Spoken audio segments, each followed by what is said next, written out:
are back. It's good morning, good afternoon, good evening, everyone. Almost forgot what to say there. We are here for the Sorare Deadline Show. We are hurtling towards quite a special game week on a few different levels. Of course, we are here for the Deadline Show. A wee tiny bit late. Apologies, I've been on my holly bags this week and I'm still for another couple of days, but I had to get back into base, to get back up to speed, get my teams locked and loaded and get set for another game week, and I couldn't do it without anyone else. But my co-pilot, the man himself, Harry Trades, my man, good to see you. What's happening, mate? Yeah, no, I haven't spoke to you all. I know I say this every time, but we literally haven't spoken once this week. Obviously, you've been busy, on holiday and stuff, so completely understandable. But yeah, just appreciate you, coming back and fitting us into the old schedule because it's a fucking big game week coming up, mate. I remember you saying last Friday to me, you're like, obviously I'm away this week. Like, I hope I don't miss much. And then all I thought of was like, Jaylee, Kate, like I'm just like, oh my god, he couldn't have gone away probably in a worse time in some ways, but obviously we're here, and glad to be with you, mate. Things have been firing on all cylinders, and like you say, Harry boy, I've not spoke to you too much this week. You're on a time with the membership, love that. But I was atting you quite a lot on Twitter. For multiple reasons, not even just one. So there's definitely been a wee bit of dialogue. For any of you guys that caught the show last week, me and Harry Boy had a wee bit of a wager. Nico versus Frimmers. It was tight. Harry Trades had no luck on it. Frimmers just came out victorious. It was mental because I was messaging you. That must have been on the Saturday, I think. And I was keeping an eye on it because Frimpong played first and he finished on like a 55.7. I was like, and at the time, actually, Nico's game was playing. So it was halftime, let's call it. And Nico was on like a 45, 10 AA. So I was like, okay, clean sheet. We might sort of scrape here. Anyway, game finishes for Frimmers, 55.7. I'm like, that's doable. Like, it's very much in the doable range. Gets to like the 60th minute, Nico's on a 60. So I'm like, wow, we got a little 5-point cushion here. Obviously, clean sheet could wipe it out and whatever. But we're looking cushy. And 34 minutes later to be precise, 94th minute, Everton fucking scored.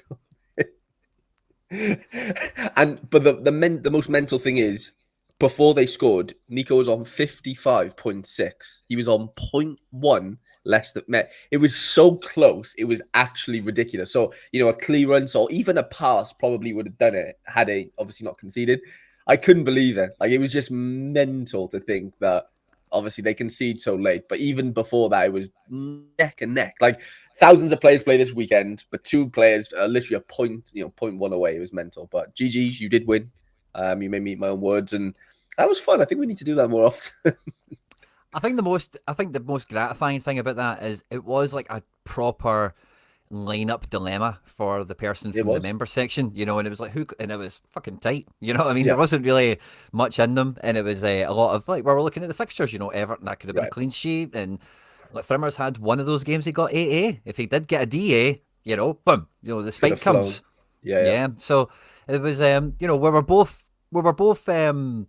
we both read the tea leaves well. It felt like, because there was a strong case for both, and ultimately it was a hair between them, very evenly placed cards. And I think, Harry Boy, we've probably got a lot of those problems around the Sorare Arena this game week as we come to look at where we normally start the show off, the matchups tab. Of course, we've had a monumental midweek, it felt like, with the Champions League football. I don't know how much of it you caught or anyone else out there. It felt like it was all everyone was watching on Tuesday and Wednesday night, and we see PSG up at the top there. There is less of those teams generally in European football now because we're at quarters and that kind of thing, but yeah, it's the business end of the year. We should know a bit better about rotations. There's still money to be won. There's still tons of prize pools out there, and some extra ones on top as well, which we'll come to in the show as usual. But this game week is a mama jamma. Everything's running essentially except for some of Scotland because of Scottish Cup this weekend again. But it's a huge one. And I came back from my holiday to check in for today last night, Harry, and I'd not done one draft of a team anywhere. So when I came back in, it was like sort the kids, unpack some bags, put the washing machines on and whatever. And I literally sat for about 2 hours building teams. And I recorded a video this morning, and I'll kind of repeat what I said on that. But I've not had as much fun building teams in any time this season, I don't think. Like, I had a lot of fun doing it. I don't know if it was because like normally I kind of draft teams all the way through the week and kind of delete and adjust all the way through. So I don't know if it was just a different style of building, or if it was just like I'm quite high on a lot of the divisions I've got, some of the fixtures, some of the combos of players I'm putting together. But I had a ton of fun building teams last night. Looking at the matchups tab, your own teams, just like how are you feeling coming into the game week? What are you seeing? Yeah, I'm seeing bits of, yeah, I'm seeing places, especially in Challenger, like Challengers, like half, more than half, like 80% of the Eredivisie isn't playing, so no PSB, no Feyenoord, no Ajax. I think there's 2 games. Might be a tough week, I'm not sure, but yeah, I think there's a bit in Challenger to get excited about. I was busy yesterday buying a ton of cards. Like I was buying Bromby cards because they've got a double game week. Like I was in the business of trying to get a couple of better in season teams because I have two D1s now in Chal where I normally just have one. So yeah, I did a bit of wheeling and dealing there. Champ looks tough, with the PSG stuff. I know there definitely is rotations to worry about there, to be honest. And then Marseille at home to Montpellier. Like there's some big fixtures in France. Scroll down. There's a couple of aways, but Barca at home, Real Madrid are at home. Although Madrid are probably not in the best of shape after the midweek. Nice at home, my boys. Hopefully something tasty comes of that. Dortmund. There's some big fixtures. Yeah, honestly, I think it's going to be across the board. Honestly, a bit of a mega week as far as scoring goes. Like top three there, they're all from different regions.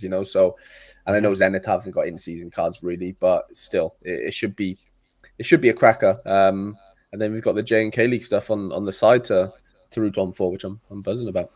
We do indeed. And even as you scroll down there, by the way, it got into Yeah, some wacky badges quite quickly, like all over the place. It's there's Galatasaray, Leipzig, and whatever, but the Magdeburgs, Spezia, and I think I even seen some more South American guys. Yeah, like yeah, look at that little clutch of guys there. That's random AF, some of those teams. I know. So it's wide open in a lot of places, it feels like, this game week. I will say as well, the championship has basically double game weeks everywhere outside of Luton, who flipping play right now. I wish they were double, but they're not because I have the keeper. But yeah, and we're gonna know lineups in 45 minutes, so that's pretty Nice. fun for the first games. Yeah, Nice.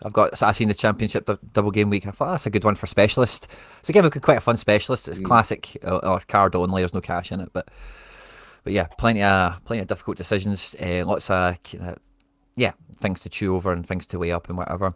Sassuolo, I see them on screen. They were confirmed as promoted back to Serie A last week, so they're at Mm. home this game. So there could be a show put on there. Bromby double game week. That sounds a lot of fun. I don't know who they're playing, but They're it's playing probably Norgisland and Randers at home both times, so could hopefully hopefully there's always normally goals in the old Danish league. yeah. And Um, that's still over 50%. All these teams, so we're creeping into MLS. RSL. Oh wow, that's quite high for them. I played Sean John thinking like, oh, he'll do all right against them, and then And it's the second best matchup on paper in MLS actually this weekend, which I don't know if I necessarily agree with because Toronto seem to have turned the tide a little bit, with obviously Insigne coming back into the fold and stuff. But yeah, it's not an easy game, but I didn't think it'd be like the second worst game, honestly.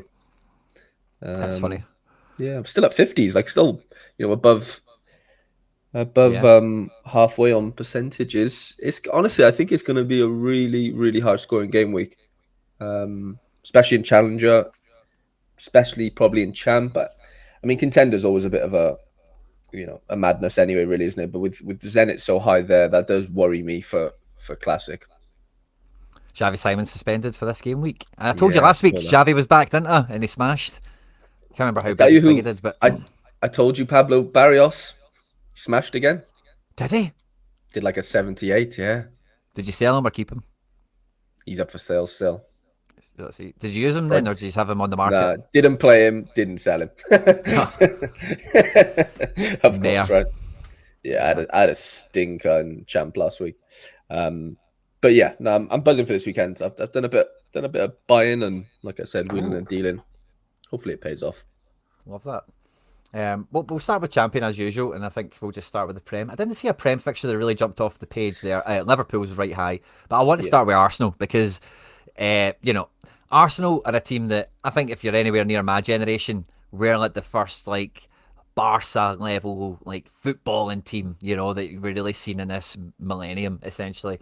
And the Champions League has been their dragon that they've never managed to catch, and I gave them, even with 3-0 in the first leg, you never write off Real Madrid in these games. It's just Spanish teams in general. Barca have had some mad comebacks as well in their time, and I managed to watch the game for the most part, and it was wild from refereeing decisions and everything else. But huge credit to Arsenal for getting over the line, and they've got to really fancy their chances to go all the way. And they're at home this week to Ipswich. Now, on paper, morale should be through the roof. Everyone should be fucking buzzing. There should be no team talk required on this one.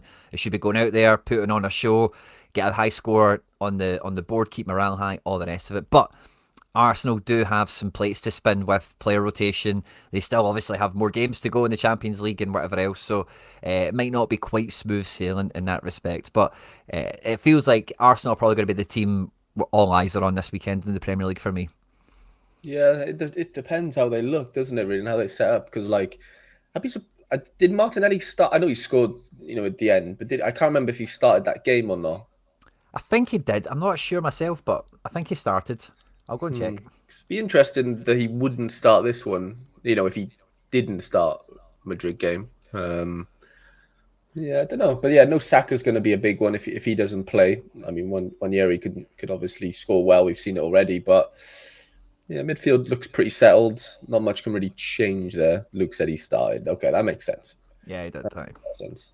Mate, Marino's just. I just can't believe the amount of DAs and stuff he's getting. Fair play to him. Like he's been thrown into the deep end and he's producing. I mean, who are you taking from the back four? Really, obviously Saliba, I guess, but like there's no Gabriel.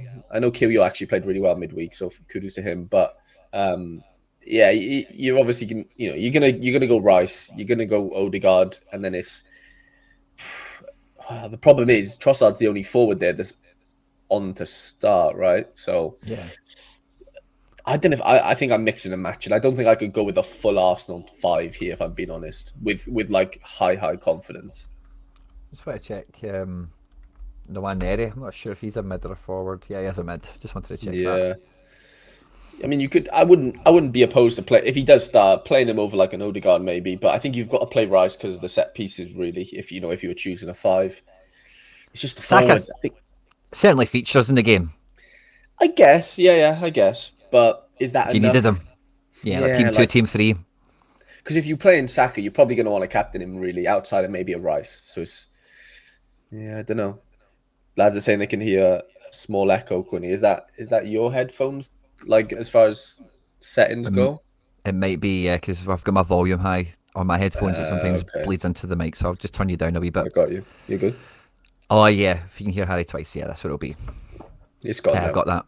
Yeah, sorted.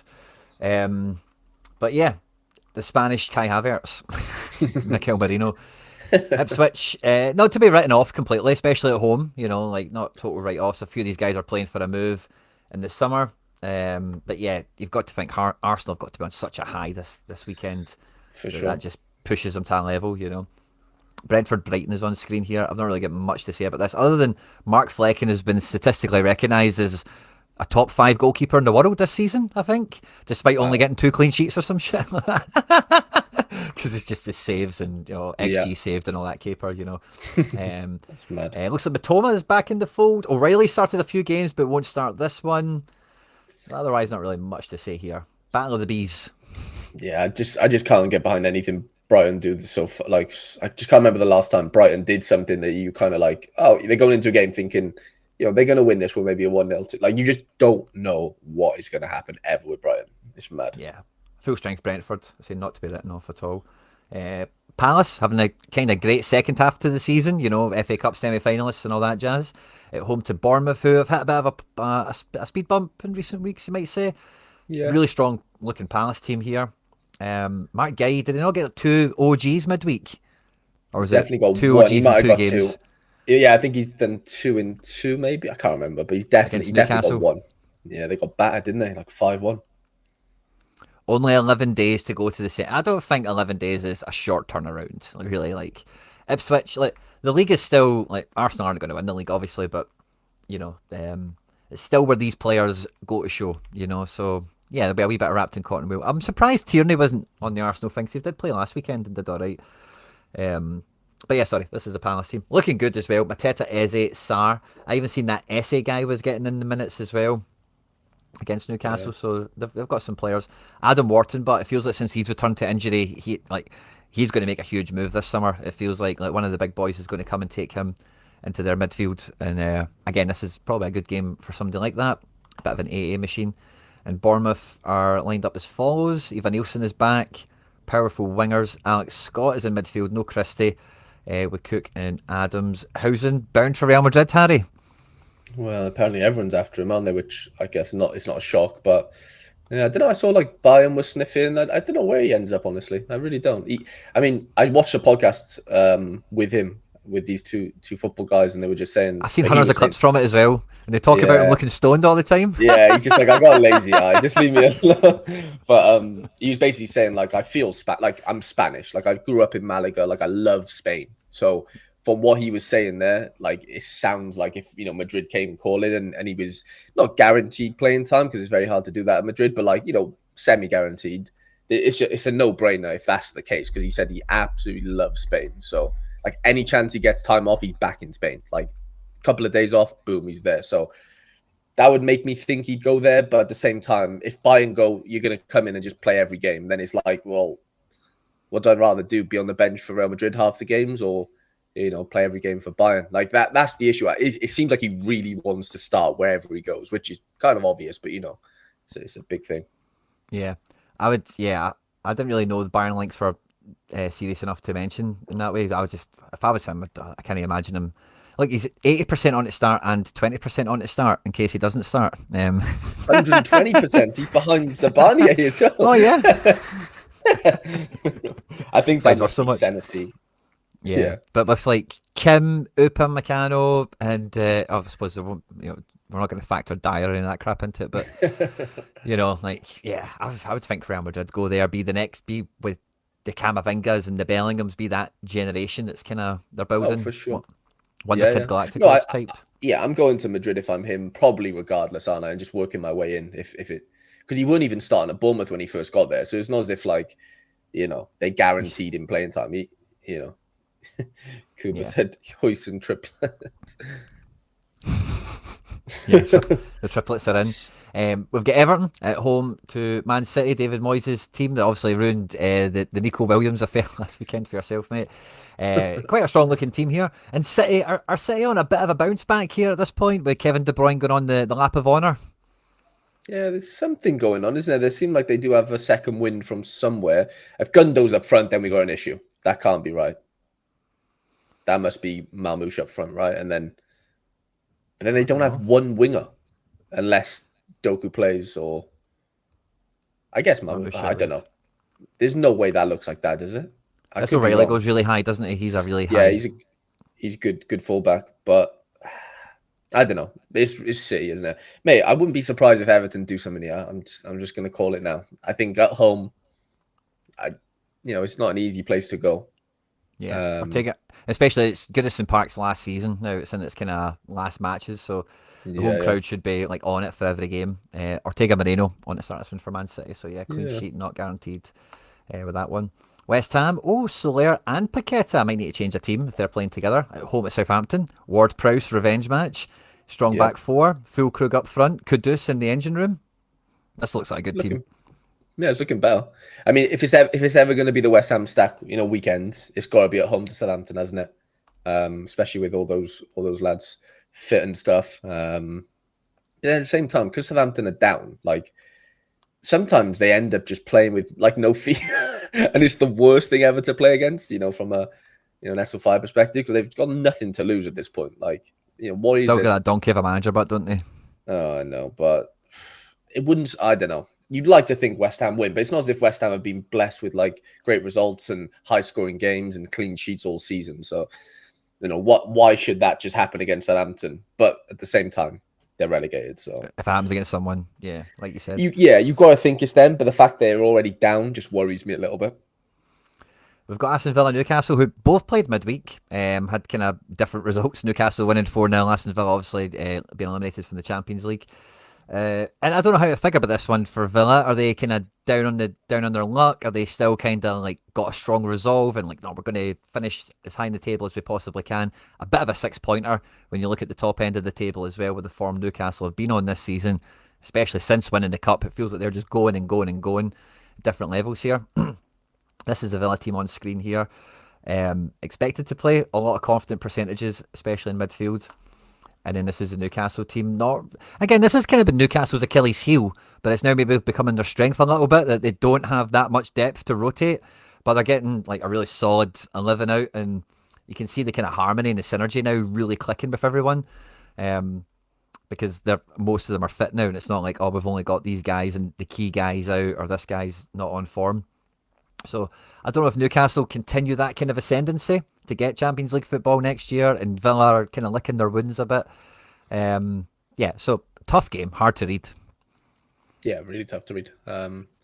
Newcastle looked unbelievable on, what was it, Monday or Tuesday night? Did you see Tonali's clip at like the 94th minute, mate? What? Yeah, ridiculous. wild. Like he just looks fit as a fiddle right now. Like that is, I didn't realize he had those sort of legs. Like for a centre mid that doesn't look, deceptively quick or anything. That is ridiculous. But that's just the standard of, world class Premier League players at the end of the day. But very impressed. Trippier's come back in and just fitted in like a glove and scored hundreds and clean sheets and assists. Doing really, really well. Villa have semi-final action as well. Forgot about that, of course. Yeah. This feels like a Newcastle win to me then, to be honest. I'm swaying towards Newcastle. Yeah, one of the Geordies. Fulham, I seen a clip before coming on to the show today. Fulham have never won both games in the Premier League season against Chelsea. They won the last one, and this is what they're chatting now. Could you do this for the first time ever? Bit of a derby, I think, as well. West London. That's it's not like they're going to be fighting in the streets or anything, but certainly geography-wise, they kind of knock off each other. This is the Fulham team expected to go. I don't think they're really missing anyone you would expect. Seeing Ryan Sessegnon back in the Fulham team, but is funny to see. Bit of a throwback. Lukic as well. Andy P, Raul Jimenez up front. I crafted Ryan Sessegnon a few weeks ago, and I've just got him. And mate, he's had like 3 days in the last 4 games. He's like playing, really? And yeah, I swear. Nice. Actually, I haven't played him obviously, as you can imagine, but he just seems to pop up with little random DAs. The cheese board derby. There we go. The snobs, the West London snobs. That's what it is, isn't it? Bobby Sanchez is on. Again, Chelsea rotate. They didn't rotate as much on Thursday night as they normally do. Like Palmer, Jackson, a few of these guys played Thursday night against Legia.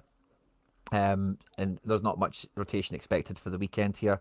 And this one, again, Chelsea very much after the points here, and they won't be taking Fulham lightly. So, decent game. We've looked at Arsenal already. Man United are at home to Wolves. Man United, by the skin of their teeth, eliminated Cherki last night. Gutted for football everywhere. But maybe they feel good about themselves, similar to what we mentioned before with Newcastle, maybe clipping on a wee bit after some success. And I seen a thing, it was like voting for goal of the day yesterday for Europa League. And it was like a quality SO5. It was like Harry Maguire because he scored, and then I can't remember who they all were, but it was like 4 players. And I was like, imagine you had that outfield on Sorare, you'd have rinsed, but it was just a combination no one would have picked. He's not even in the picture for this one. But Bruno, Ericsson, maybe interesting. Højlund up front, surely there's something. Garnacho likes a bit of AA, can be decisive. Onana. Onana. He's back. Yeah. And they're playing Wolves. I don't know why Cunha's not nailed to play this. They did play midweek, so, and I think the note here says that the manager says doesn't want to break up a winning team, so he might start the same team again. But with Cunha being back from suspension, I don't know how you don't play him from the start.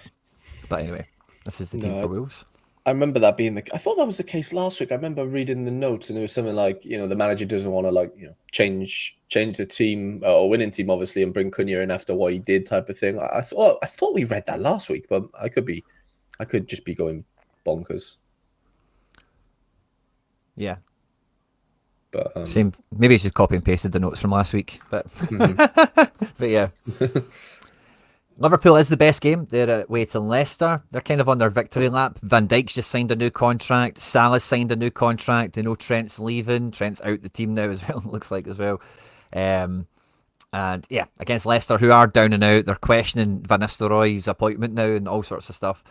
Like, I think, like what we were saying about Southampton, I think Leicester probably embody that a bit more of being like down and out, dead and buried, and Liverpool could just have pure vibes and let the good times roll on their side.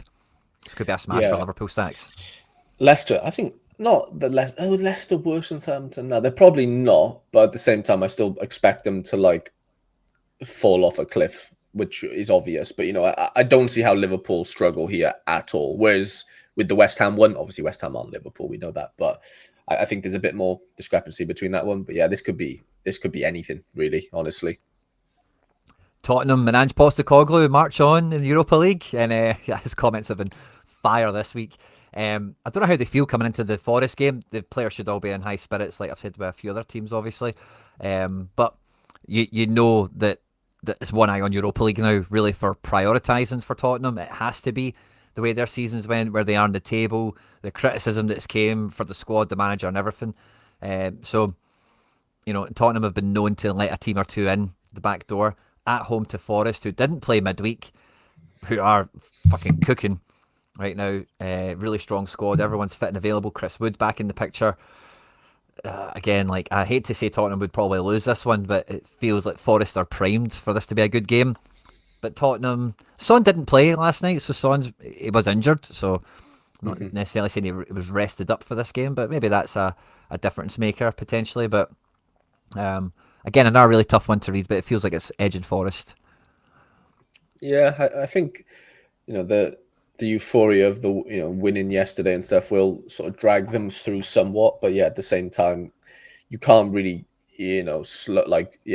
quicken up dead legs at the end of the day and tiredness if you're on PEDs maybe, but I don't know if these Tottenham players are, but I don't know. I'm kind of with you. I think Forest maybe do a job on them after losing to Everton last week. I think they'll be hungry for a little victory there. We'll jump into Spain. We'll try and pick up the pace a wee bit, but we've got Real Madrid at home to Athletic Club, who knocked out Rangers last night, which is buzz.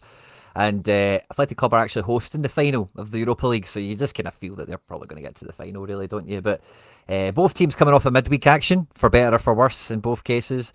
This is how Real Madrid look to line up. Mbappe picked up a bit of an injury against Arsenal, so not in the picture today or for this game here.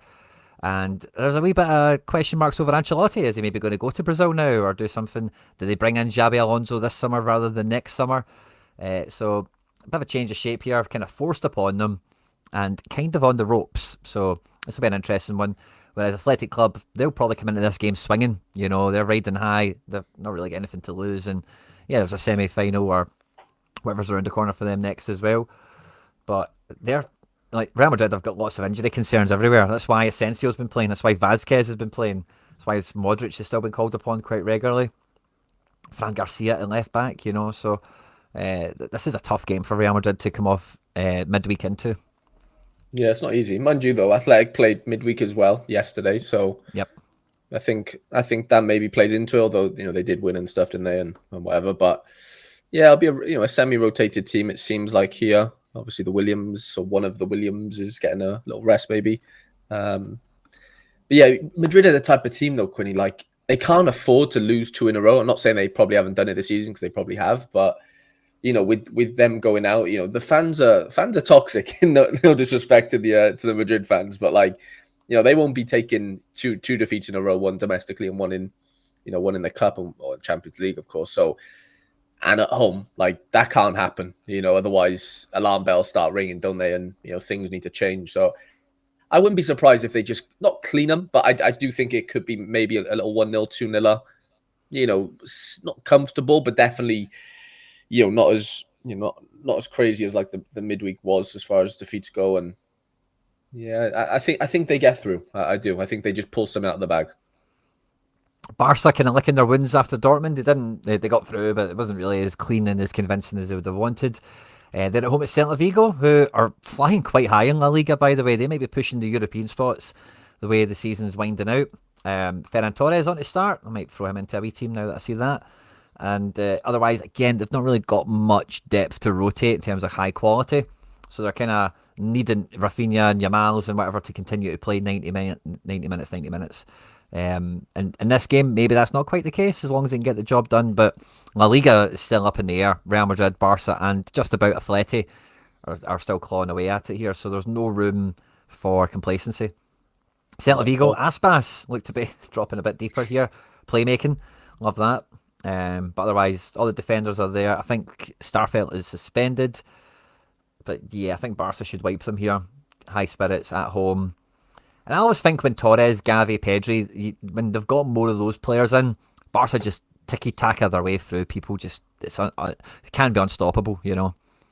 Yeah, I saw midweek Yamal wasn't really happy, was he, with his performance and stuff, and it's just it'll just be one of them where like he just scores 100 this weekend. I don't think he's done it in a little while actually, like scoring 100. So yeah, I've got a weird feeling him Rafinha really really pop off this weekend. Again, not rocket science to work out, but yeah, just got a weird feeling. Mallorca at home to Leganés. This is the Mallorca team. And this is the Leganés team. What else do we have up here? Espanyol, Getafe. We'll pop them both on screen. Here is Getafe, Espanyol. Rayo Vallecano are at home to Valencia. Valencia played last Friday night. I think I bought that Almeida guy, Harry. And, see if I didn't do that, I would have had a way better team. It was just one of those ones where you buy a guy to make a team and then the knock-on effect of like takes a guy out, puts him somewhere else, yada yada. So I was kicking myself. But I've got him in a team this weekend because I think away to Rayo should be pretty good for Valencia players. So I've got them all kind of lined up in a team pretty much somewhere. And yeah, Valencia's on good form. Hopefully they can continue. The Rayo manager has been quite, Iraola, the Bournemouth manager, was Rayo manager last year. They did quite well. Rayo's manager this year is doing way better than what Iraola did. Now, he's probably building upon something that's been laid there from last season. I get that. But he's just signed a new contract, and Rayo have been good this year, and not to be written off, just so an interesting one to watch, perhaps, if you catch it. Las Palmas are at home to Atletico. This is the Las Palmas team. Still no Killison. Boo. And this is the Atletico Madrid team, which is looking quite standard in recent weeks. Simeone, Giuliano, and Diego are up for Young Player of the Month and Manager of the Month. So that could be fun if they get that award. Spider-Man, Barrios, some good players in here. Koke back in the midfield is fun to see. It's been a while. And yeah, this could be a good one for Atletico, just to get a wee 1 or 2-0 perhaps. Galan and Llorente at fullback are like just bombing up, aren't they? So could be a good one. Yeah. Valladolid at home to Osasuna. This is Valladolid's team, and this is Osasuna's team. And Osasuna are doing well, by the way. I forget what they just did, but I don't know if it was a cup run or if they're flying high in the league, but they've had some really good results recently. Villarreal against Sociedad, bit of a 6-pointer if any one of these guys are going to try and climb into European spots. I think Villarreal are actually better positioned. I take that back. But for Sociedad, if they're going to get in the picture, they need to get something in this game. My goalkeeper's back, which is fun. And Sociedad look to be lined up like this. Zubimendi suspended. And John Martin, again, I mentioned him last week, Harry, brought in a 67. And they lost like 2-0 or something. That's not bad. Yeah, did his bits. Looks to be back in the team. Pacheco, but might come in, so I'm not picking any of them with any confidence, but just thought I'd add that in there. Sevilla, we don't have an Alaves team, which is interesting, but here's the Sevilla team. Yeah, nothing really to say about that. We did that, sorry. And the last one in Spain is Girona against Betis, and this has been updated a few hours ago. Yeah, a lot of 50-50s. Girona have been a nightmare to predict this year, but if Ivan Martin is back in the team, that's normally a good sign. And yeah, a lot of notes. Maybe I should read. I should have read before now, but there you go. Betis. Oh, this is, mate. If they weren't playing Girona, Fornals, Isco, Anthony, that is like a 3 to put in a team right there, isn't it? I think Isco was rotated out yesterday as well, like for the midweek. So I don't know whether he came off the bench. Yeah. So Fornals played, Lo Celso played. Can't remember if Anthony did. Obviously, Cucho didn't. So yes, something's cooking there. I'll be honest, I haven't watched this Jesus Rodriguez guy, but apparently he's like £50 million worth, like really, really good player. Wow. He's like, yeah, I'm pretty sure. I saw something on Twitter saying like he could get a move and stuff, but I genuinely hadn't heard of him, if I'm being honest. Nice. Oh, I've seen him pop up in the team sheet, but like yourself, I've just not laid eyes on him yet. So one to watch out for. Maybe against Girona, it's an easy game for me to watch. So I'll keep my eyes peeled for him, Harry. Cheers for the nudge. We'll run through Bundy next. We've got Freiburg at home to Hoffenheim. Teams are on screen here, and we're trying to pick up the pace a wee bit so that we can get back on schedule. We're a wee bit late, and we've kind of chitter-chattered through the show today. So thanks very much for that. And by the way, I forgot to. Oh, I better do that now. All the lineups are, of course, powered by Predictify. If you are going to get a Predictify account, please do use code Quinny Harry in the checkout. It directly supports me and Harry Trades, the show itself, and everything else that gets done around here on both channels. So we thank them for their support. They've been great support to the channel, to the show, to me and Harry.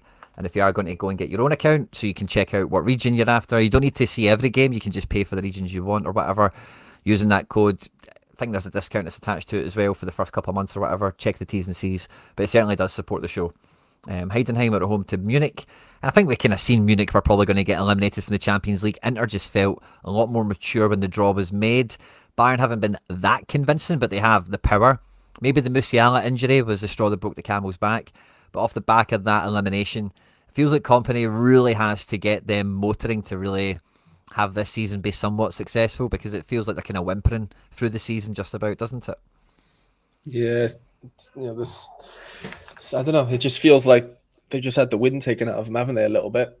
Obviously, the Musiala injury didn't help. Alphonso Davies, like it all kind of came in a bit of a domino effect, really, and it's all resulted in obviously, going out of the Champions League. Does that happen if Musiala and Davies are fit? Maybe still, but it gives them a better chance, doesn't it? Obviously, so yeah, I don't know. I'm a bit worried about Bayern right now. Not that I have many Bayern players to worry about other than Kimmich, but they should be fine away to Heidenheim, shouldn't they? Though, really? Yeah, I think so too. But yeah, Heidenheim love to cause all sorts of bother on the scoreline, so it could be a high scoring match potentially. Mainz still pushing for Champions League football themselves at home to Wolfsburg. This is the team expected to play for Mainz and Wolfsburg. Leipzig at home to Holstein Kiel. No Xavi Simons, as we heard earlier. Rido Baku living his best life in the form of his SO5 career at the moment. Love to see it. And the rest of the team's starting to get a bit of a rhythm together. But no Xavi Simons. It does take a little bit of oil away from the wheels, it feels like. So it'll be interesting to see how they do without him. Baumgartner's just not the same guy, in terms of Xavi Simons. And Holstein Kiel team is on the screen. You going to say something, Harry? Sorry. No, you're good. Sorry, I just said sneeze. That's cool. Bremen, they're starting Ollie Burke again. They're at home to Bochum. This is the rest of the Bremen team. Nick Stark is back in the building, and a few other familiar names and faces there. Bochum, this is their team. If any of you mad buggers are after it. Tom Krause, back in the Bundesliga. When did that happen? Yeah, a couple of months ago. It was after I had him in my road. Yeah, had my road to glory. I think it was Jan. You know what? I don't know recently, but when he first got there, he was actually scoring pretty well. Like he kind of transferred his form from Luton to. I just didn't think he wanted the relegation on his CV, did he? Mind you, he's probably going to get it with Bochum, isn't he? Out the frying pan and into the fire, for sure. Yeah. Union Berlin, who we were speaking about a bit last week, so are playing Leverkusen, obviously. They're at home to Stuttgart. This is the Union Berlin team. This is the Stuttgart team. Yeah, a lot of their good boys are there. Stiller's back. Furik's been there for a few weeks. Undav, Demirovic up front. Yeah, they could get back on track. Augsburg, Frankfurt. Augsburg, kind of, again, punching above their weight, really looking to maybe get into European football this year, potentially, with how solid they've been. And Frankfurt, having played Thursday night, eliminated by Tottenham. I think licking their wounds, did they bounce back? It'll be good to see how they respond in that respect. Really strong starting 11. Still got the Brazilian boy in goals. He gave away a pen yesterday, Quinny. I think. Oh, did he? Pretty sure he did, yeah, against Tottenham. I could be very wrong. Oh, yeah, Solanke scored a pen. Did he give it away? Was it? Yeah, it must have been then, yeah. That was maybe. So I think they were rotating them on performance, because Trapp, I think he got injured, and then the other guy did. I can't remember, but maybe Trapp comes back in. Watch out for the notes on that. Dortmund at home at Gladbach. We know Gladbach are better at home than away. Dortmund again eliminated from the Champions League, a wee bit licking their wounds. But they'll feel kind of good the way they went out in the second leg, I suppose. Niko Kovac, I think, has got them going overall since his appointment. The team is still in bits, but no Schlotterbeck is such a huge handicap on them for me. No Julian Brandt from the start either. But yeah, you would think they've got the bones to do some damage against Gladbach at home. But again, Gladbach are into full strength. They're actually in a good bit of form themselves. And the goalkeeper's 50-50. Ooh, watch out for that. St. Pauli and Leverkusen. St. Pauli, the banana skin team of some stacks previously this year. No Jackson Irvine is a huge miss for them, but it must be said. Main man in midfield. And it happened like we were chatting about this last weekend, Harry boy. He's back. Have you got him in a team? Well, I've got him in a team. It's just is he 90 minutes capable? Is he unsure. team one? Because right now I don't have him in my D1. I have him in my D2. I only have one D1 this week in Champ. Does he go in with Kimmich and the big boys? So who's the other midfielder, or who's the fifth man? Well, I ended up paying £7. I know this is going to sound like, Harry, you're an idiot. You should just play your vert. I bought his name is Sergi Dada, or whatever his name is. Oh, yeah. Paid £7 for his card. I don't want to bite too many previous scores, but his last 5 has just been ridiculous. Like, he's just on fire on set pieces. Home to Leganes, surely that's, if it's going to be another nice little green score, I'd like to think it would be there. But I'm always struggling for that fifth man. That's my kryptonite this week. Like, if Benacer was on to play for Marseille, who have an unbelievable game, then he'd be in there, but he's not. So yeah, I've had to go into the teal market. But I could play like a Matt Seamer there, as a fifth man, double defense or whatever. But you know what I'm like? I like my double mids. So yeah, it'd be Kimmich Vert or it'd be Kimmich Dada, basically. That's a tough one because Mallorca, you want them at home. Leganés are kind of down and outs at this point. But with kind of two strong defences with not many attackers playing against each other, could be a 0-0. If he doesn't get a DA, does that kill him, Dardar? On Probably, you're looking at? He might get 20 AA, maybe. Because I've had Wirtz for a long time and I've had him through injuries. I've had him through. Yeah, you've had him through everything. He's always good for 10 AA, even off the bench. And he's like their main guy up front, assists and goals. He's always good for spawny ones. So I don't know. I think he would do really well in a team too. But yeah, that's the only thing I'd worry about Dardars if it's 0-0 or some shit like that, and it's just a 50 brings in rather than 100% something better. But no, I think I would probably. Because again, the minute thing might be a problem, but St. Pauli away. I've got other options. I could go. Honestly, I've got so many options. It's ridiculous. But it's I haven't got one that I'm like, oh my god, I've got Elise at home or Elise whatever. Yeah. That's my issue. I've got so many mediocre guys. I'm just going to fire through Italy now. We've got Lecce Como. I've kind of had on screen for a wee minute, but just to let you know it's there before I move on.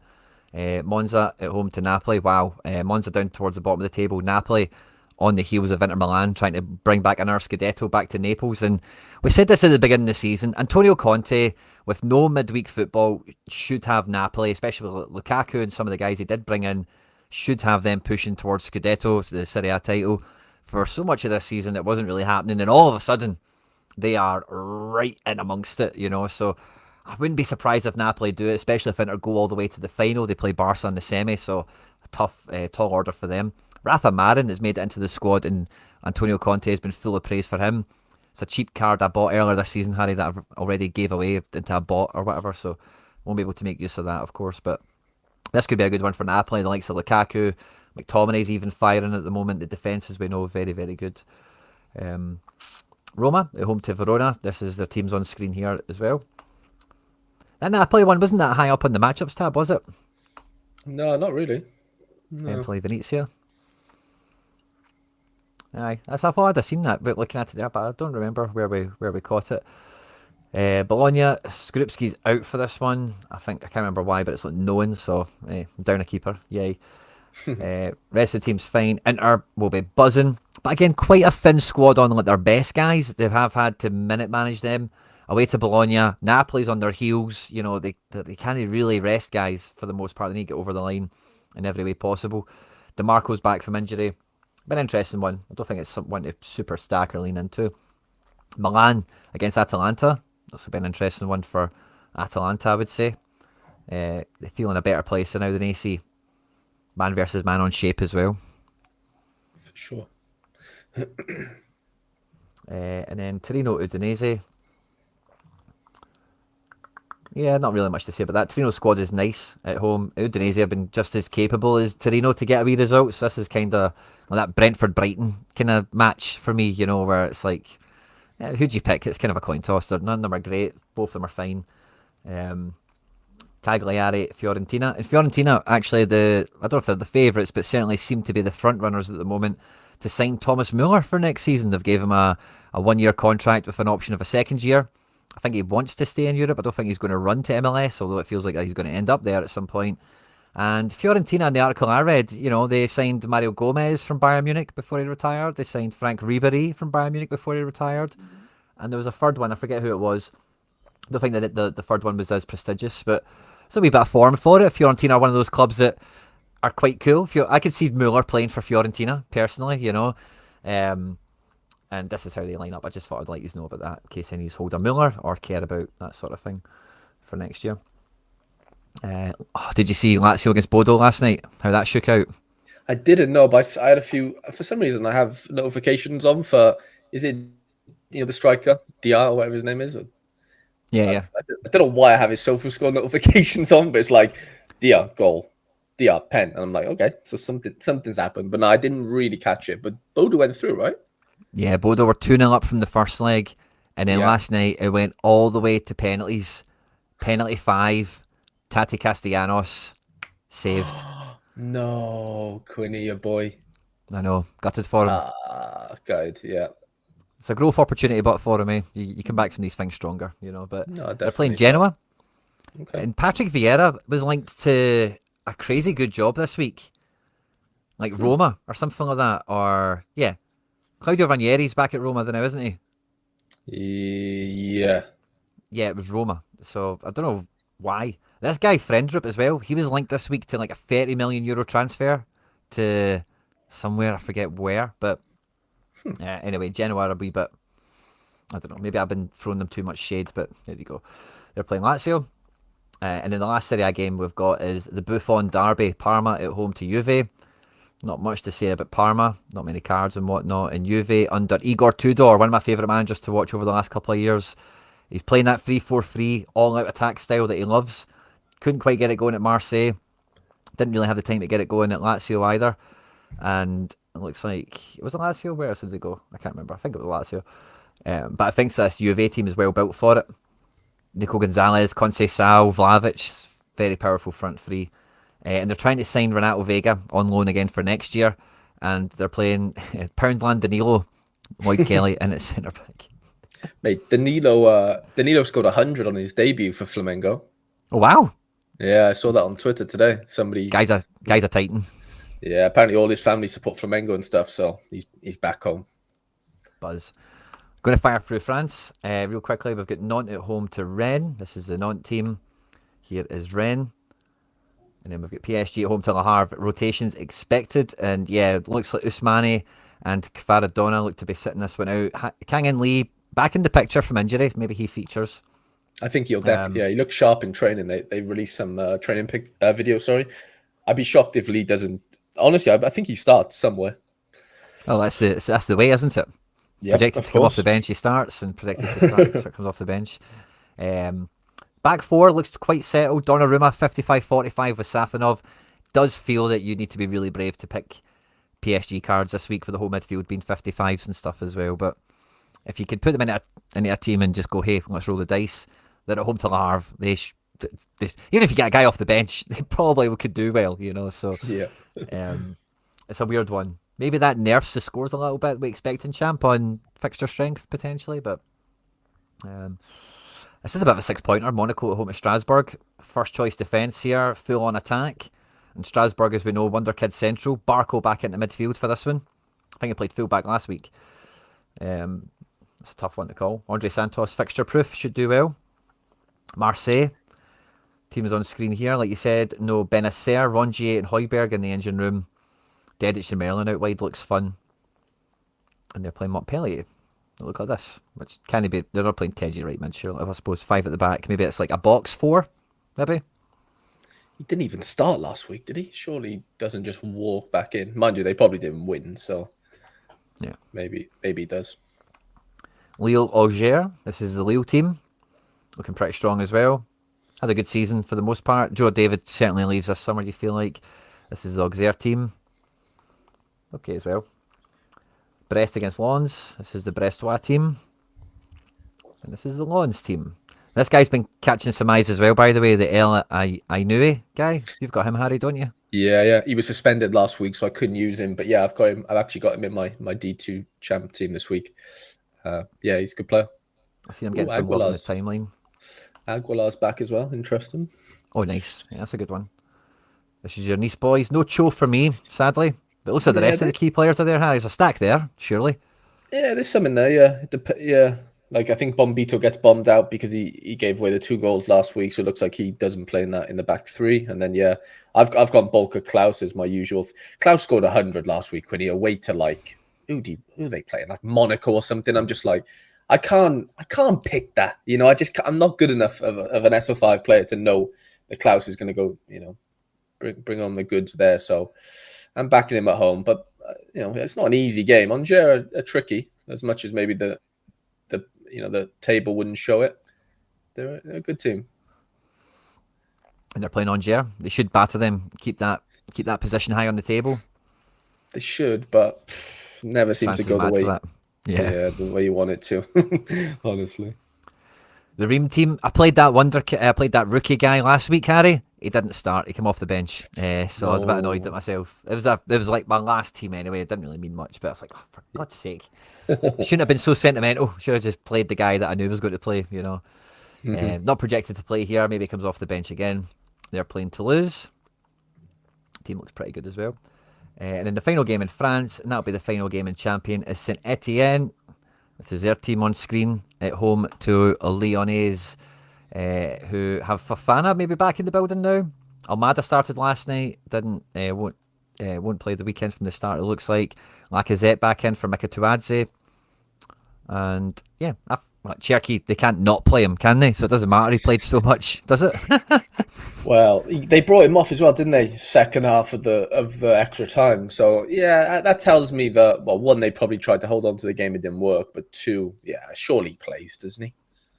You'd think so. I've put him in a team, but I've not put him D1. I've put him D2 in the region I've went for. And then we get to MLS. Now, we'd not like to spend a nice little bit of time on MLS, but we've also got J and K to hit into as well, guys. So the back end of the show, and we're going through everything else, it's going to be rapid fire. We'll probably focus a wee bit on requests. There is 140, 150 of you guys on YouTube already. There's a bunch of you watching on Twitch and on Twitter as well. Wherever you are watching the show, please do hit the like button. Please subscribe to my channel and Harry's as well. It's linked in the description of the video everywhere you're watching it.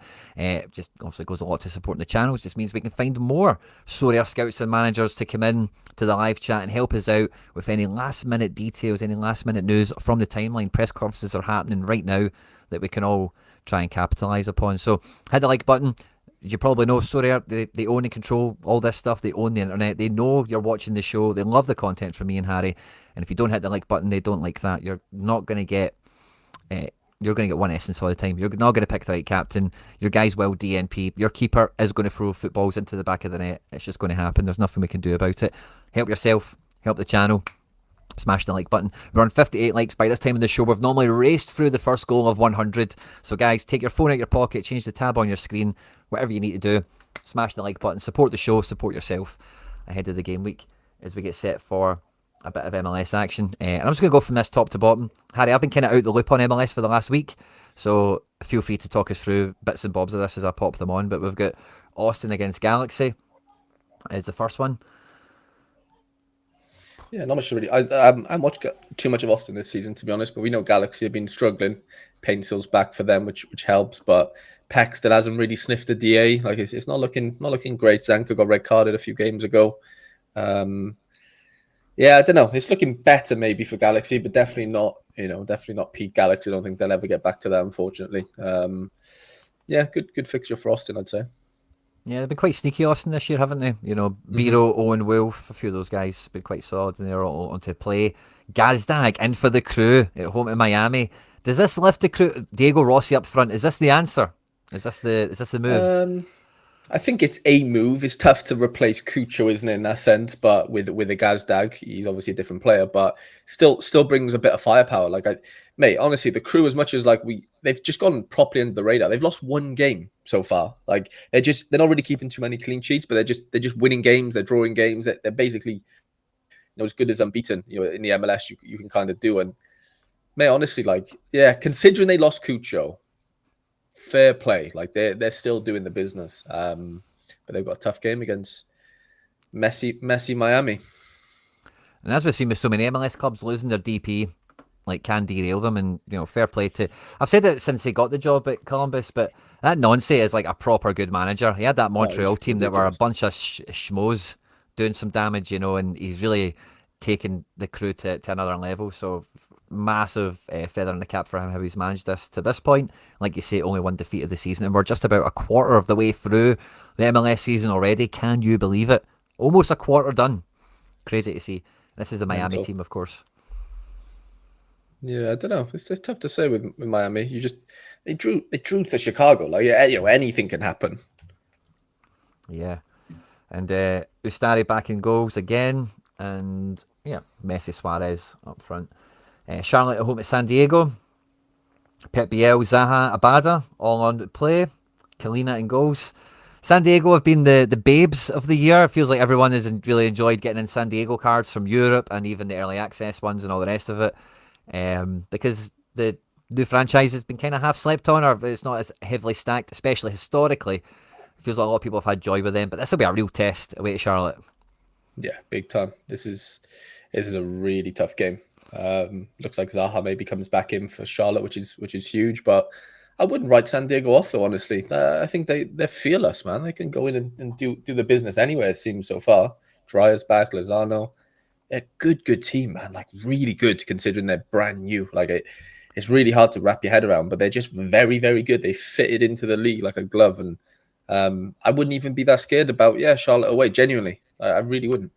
I was worried about them last week playing Colorado, first game in the Rockies. Do you know how they did last week, San Diego? I think they lost. Did they lose? I think they lost 3-1, actually. I remember Navarro scoring the third, so Mihailovic got a couple. Yeah, we said it didn't. Well, you said that with the altitude and stuff. I was a bit more like, I don't know. I wouldn't be as scared about Colorado.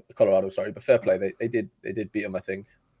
Yeah, I always remember hearing Messi or somebody like talking about. Because I think the South American clubs or the continent was getting shade. And he was like, "You've got no idea how hard it is to play Bolivia away. Right. Even though Bolivia are ranked 200 in the world or something, but you're on the top of a mountain, you can't breathe and shit. Yeah. I've just always had that in my head that altitude is way more. Obviously, you've played football more than me, Harry, but I've always just remembered that footballers are really affected at altitude. Coming out here to play in Tennessee heat was not that there was altitude, but just humidity. Yeah, there's a difference. I've never played at altitude, but yeah, I'm sure it's fucking tough. I can't run at the best of time. Never mind when there's altitude. Yeah, join the club. This is the Montreal team. They're at home to Orlando. Orlando, we've quite enjoyed watching their team develop this year, and the defense hasn't got any better. Obviously, they've not signed anyone, but outside of that, really strong lineup, really strong team. Yeah. Impact again. They've been written off a few times. They've not been that bad. No, considering they've had 1 billion away games, you've got to give them a bit of credit. They're on that streak now where they've got a ton of homes coming up. So not easy, mind against Orlando's probably the worst team you'd probably want to play. I would argue, at home. Orlando being away because, like you said, they've got some serious firepower. I don't know. I don't think this is the game that Montreal sort of bounce back necessarily because I think Orlando are too dangerous. But at the same time, I don't think they'll I'd be shocked if they got embarrassed here, Montreal. I would. We've got New England against New York, which is, I think this is the second time we've seen this fixture this season already. It feels like we've seen the Revs go to New York 3 weeks ago or something. So, a bit of a weird one. And anyway, this is the team for the Revs they look to put out. Been quite limp this year.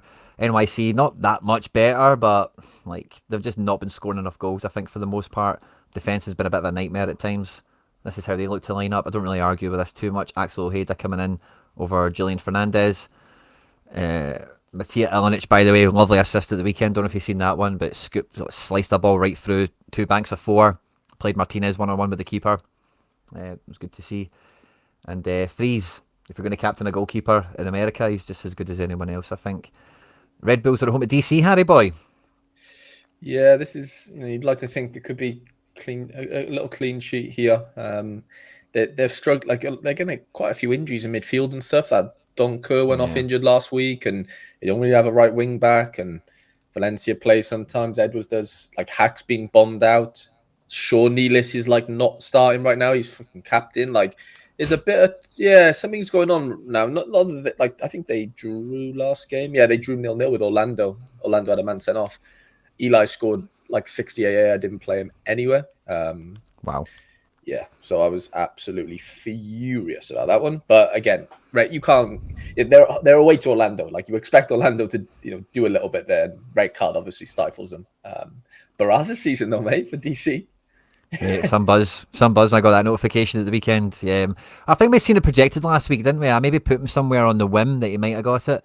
But I heard the report was like the guy that signed from Korea is going to get a few weeks off to acclimatise to America. It's like stated, like go and have some time off, paint your walls in your house, unpack your suitcase, whatever you need to do. And Barraza's been told you're in for a few weeks, pal, when you get. So 80% on to start this one. It is for DC United, so it's like just cross your fingers he doesn't concede 3 and it might be fun, But I don't think he will. I think you'll be fine there, genuinely. Yeah, let's hope so. I've got 2, 3, I can't remember. I've got Barraza's coming out my backside, but over the years, so yeah, it'll be a fun one. And against the Red Bulls, by the way, Barraza, an NYCFC player, like you could see maybe an extra level of output from him potentially. Potentially, yeah. Felly playing Atlanta. Oh yeah, no Gazdag, of course. I was like, this midfield looks weird. Yeah, no Gazdag. That's just what I'm seeing here. Vasilev is in now. Defence, I don't know this guy. And 60-40 with Blake and Rick. Yeah, I think Blake's Blaking again, as usual. Day to day. Yeah. Atlanta, full strength. Clicky and Muyamba, don't know about that, but yeah, full strength, I'd say. Full strength. I don't know what's going on with them, mate. I watched the game last week. Like, Lath misses like 3 big chances, then gives a penalty away, and then they're 1-0 down. Almiron scored a worldie that was got chalked off for offside. It was like, and that would have been 1-0. It was just mental, honestly. Quite a slow team as well for now. I've seen the bits of them. I know Almiron's rapid and stuff like that, but yeah. But chances getting missed and stuff like that. Atlanta are kind of flatter to deceive at times, eh? Like, yeah, they're weird. They don't like their centre mids don't control the game very well. I'd probably say their biggest worry, like their biggest problem is, and then yeah, I don't know. It's just not looking good, mate. It's not looking good. Amiri's back. I'm not too sure about Burkhart, Tim. Need to maybe scroll back for that one. And I had something else on screen there as well. Sorry, I can't remember what it was. Oh yeah, Angus Gunn is out. Mrs. has went into labour, so any gun cards, watch out for that. We've got Seattle Nashville on screen here. Seattle has signed a guy from the K-League. Yeah, I don't know if is he old? Because they had a guy that was there like years ago and he's back, and I thought that was him, but I could be wrong. Like he won something with him. Like how old is he? Yeah. Yeah, that's him. He used to play for Seattle. 35, wow. Way back, I guess. Way back, yeah. He won. I think he won like whenever they. I don't know if they won the actual MLS Cup or whatever it was. That was it. He won the CCC. Thomas says, sorry. Really? Like the other year? No, like years ago. I thought. Fair enough. It might not go back far enough. Game week 32. This is Ulsan. I didn't put Ulsan, yeah. but I did. It was like 10 years ago, I'm pretty sure. Ah, okay. Okay. Right, okay. Yeah. I've never heard of the guy, so I just found that, especially if it was in this last 6 years or something. Oh, no, definitely not. Way older than that. Fair enough. That's quite cool then. I like that kind of thing happening. Yeah, it was announced. Like, he's been there for a little while. I guess he was, injured or something. But yeah, this is the team for them. And this is Nashville, who have been pretty strong this year as well. Ahmed Quasem, he's got a card, he's got a picture finally. Wee guy from Sweden, he's normally been here as a little grey face. Yeah, he's sharp, he is. Good little player. I had a good write-up when they signed him. So I was kind of watching his name, but I've not been keeping his scores. I've not been tracking them. Chicago are at home at Cincy. Brian Gutierrez is back, and we're rocking and rolling. Gutman got a good score against Miami last week as well, which I did not account for in my lineup building. Romari Glasgow at right back. I don't think I've seen this guy play right back before. I thought he was like a forward type player. But there you go. Good strong team. Kellen Acosta's back in midfield. Jack Elliott, Zinkernackle as well. Kuipers, of course. And this is going to be a tough match, isn't it? This should be like 2 each, 3 each or something. They should punch each other a few times. Yeah, I think so as well. Evander coming back's big for since he hadn't played for a couple of games now. So yeah, that'll really show them up a little bit in attack, and then can Denki get on the score sheet, can Oriano, make a bit of magic out of nothing. I don't like Engel playing left wing back because his scores is just fucking so unpredictable. Like if he's in that where Flores is there, he can just absolutely rip. But yeah, he's a bit I don't know, just too much risk with him playing left wing back there for me. I seen something as well on the timeline that Miles Robinson was clocked at like 32 miles an hour last week. Wow. And he's like that. That's like the third fastest player in the league this season, or something like that. Maybe second, but it was some mad it was a mad recovery run, a last ditch. You maybe seen it last week if you watched Cincy. Anyone out there, you Harry? But he made a mad recovery and he clocked like a mad score, and he's like third fastest player this year or something. Yeah, he's a tank, isn't he? Yeah. So good to see for old Miles. Houston are at home. It's only really the Jack McGlynn show, and Blake Gillingham is in goals. They're just inventing goalkeepers now at this point, aren't they? Oh mate, honestly, I genuinely can't keep up. Like I've given up now. Knowing who the goalie is of Houston is just bonkers. Maybe kilometres. I beg your pardon. Yeah, maybe kilometres. Sorry for the metrics on the Miles Robinson. Metric miles. Yeah. Pardon me, of course. Sorry. Sorry. Apologies. Thanks for the check on that. Love the chat for doing so. And they're playing the Rapids, who had a good result last week. Harry was telling me before. Strong team again. Do they maybe kick on a wee bit after a good result last week? Reggie Cannon right back. Sam Vines left back. Zach Steffen. Again, I read a bit of a thing on the timeline. Zach Steffen is performing better than Petrovic did in the season. Petrovic got his £30 million move to Chelsea or whatever in terms of XG saved and all the kind of goalkeepery stats. He's outperforming that Petrovic. So by all accounts, Steffen's having a great year on the pitch, and we always like this Rapids team whenever we see them. There's plenty of things to like about it. Yeah, they've got some big names. Like they bought well and without spending a ton. If they're going to go with something like that Yappy guy's decent actually. Light years. Yeah, Sam Vines helps coming back though. There's a couple of nice sort of features now that they've got everyone fit.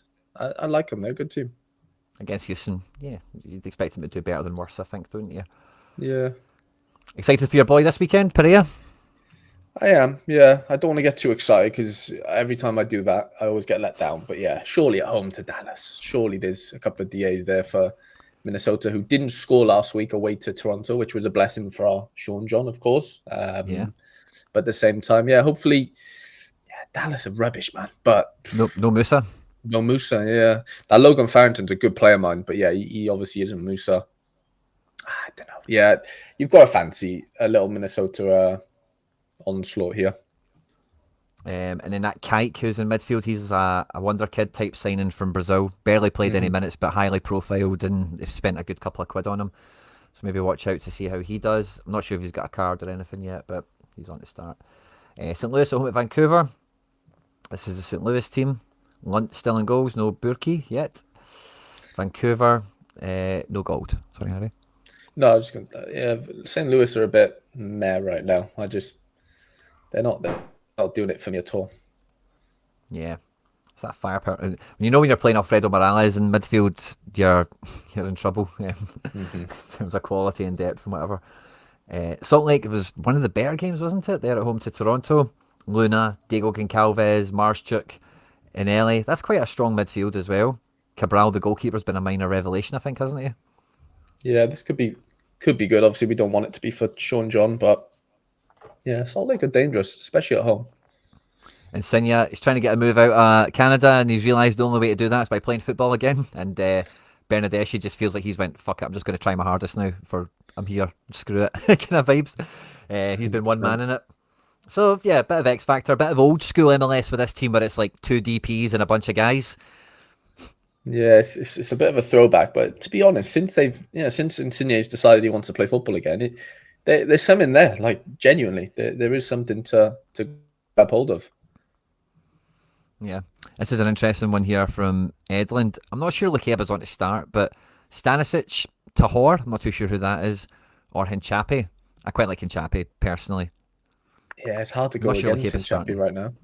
He's just on a different planet, isn't he? Have you seen his scores? Nah, he's been rinsing. He's ridiculous. Like, absolutely ridiculous. Portland Timbers at home. Looks like the copy and paste team we've seen a few times. Finn Surham and Jimmy Vorey are maybe new names to me, but otherwise, team's been quite consistent this year as well. And they're at home to LAFC, who this morning announced the signing of Georgios Giacomakis, which is a great move for my card. And it feels like, hey, if you need a centre forward to score goals, if Giroux's not going to do it, big Jacko. He's a big guy. He wants to be, he wants to go to LA and get the balls out. I mean, he wants to be the big guy in town. And this team needs a guy like him. I think he'll fit into it really well. And I'm buzzing for it. This is how they line up the weekend, but it looks like quite a strong team for the most part. Yeah, they're crying out for an actual 9 that can move, can't they, unfortunately? Oh, was that a troll? I get sent it by a few people, and it looked like a real post, so let me confirm that. Sorry, I don't want egg on my face, because I did that 2 weeks ago or something. They do like, for some reason, yeah, LFs, like, whoever does that, there is a few troll accounts with the LA, like always with LAFC moves for whatever reason.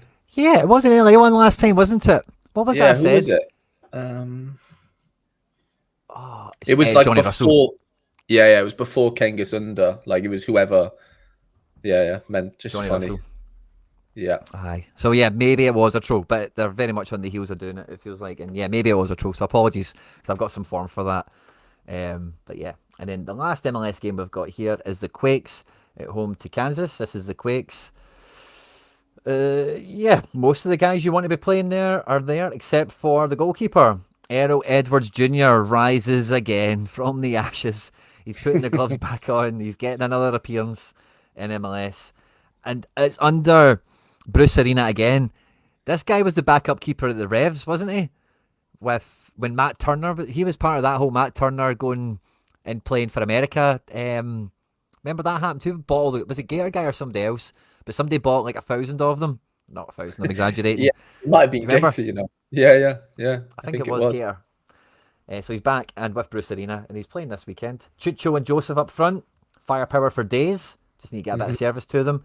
SKC, Joveljic going up levels, it feels like, at the moment. Like, he's really, like, the form he's kind of showing there, and I know they've had to change the manager and some other dynamics have been on the go, but like, he's really shown his quality. Being in a great team and winning in MLS is good and all that, but to then do that, get kind of kicked out, kind of how the way it went, and to go to a shambles of a franchise at the time and create goals and score goals kind of by himself for the most part whenever I'm watching the highlights anyway.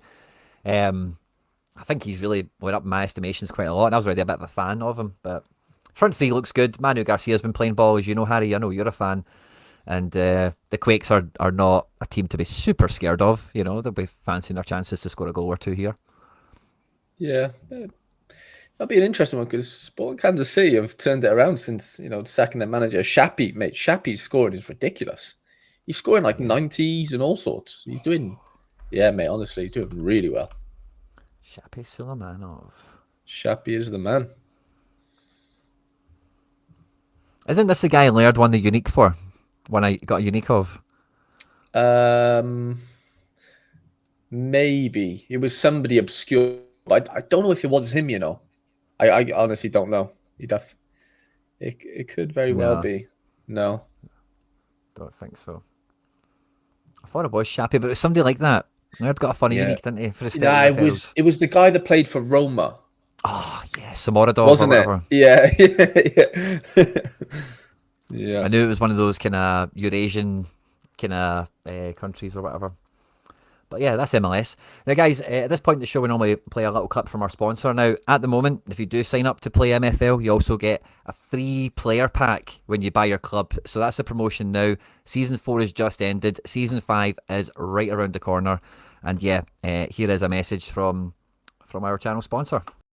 MFL Meta Football League is a football management game that takes this genre to the next level. This is an open network online experience where every club, every opponent you play against is managed and operated by another player, by another person. It's your tactics, it's your wit, it's your squad against your opponents. MFL seasons normally run for around 6 weeks, so this isn't a game that comes out every new football season that you need to go and buy a new copy of. So there's never a bad time to open your account and get your club up and running. The only thing you need to buy or to pay for to get up and running to play MFL is your club. You can buy a club pack from MFL directly and it will randomly generate where your club is located, what city and in what country. Every club is fully customizable. You can name it what you want. You design your badge. Once you've licensed your club and customized it, the first thing every MFL manager takes to is the open market. You've got to build your roster of players. Every player in this game can be bought and sold for real money, which means a lot of active traders really like that aspect of the game for taking players that are really cheap and undervalued,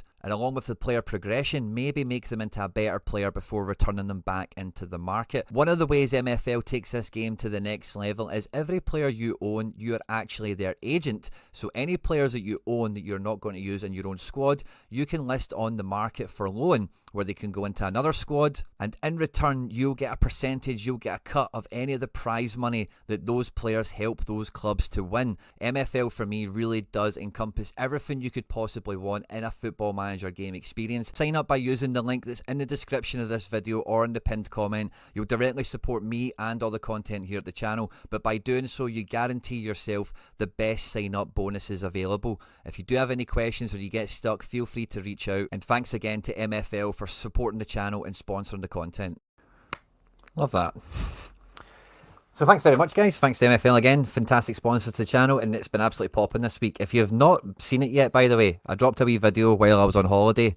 There's a Disney promotion thing. If you're playing MFL, do not miss it. Everyone has been cashing in on it, and it's still live. I had people hitting the link and getting their $18 up, essentially, for I don't want to say free because it's not free, but it's like, you know, you'll see the video. Check it out. It went out a few days ago.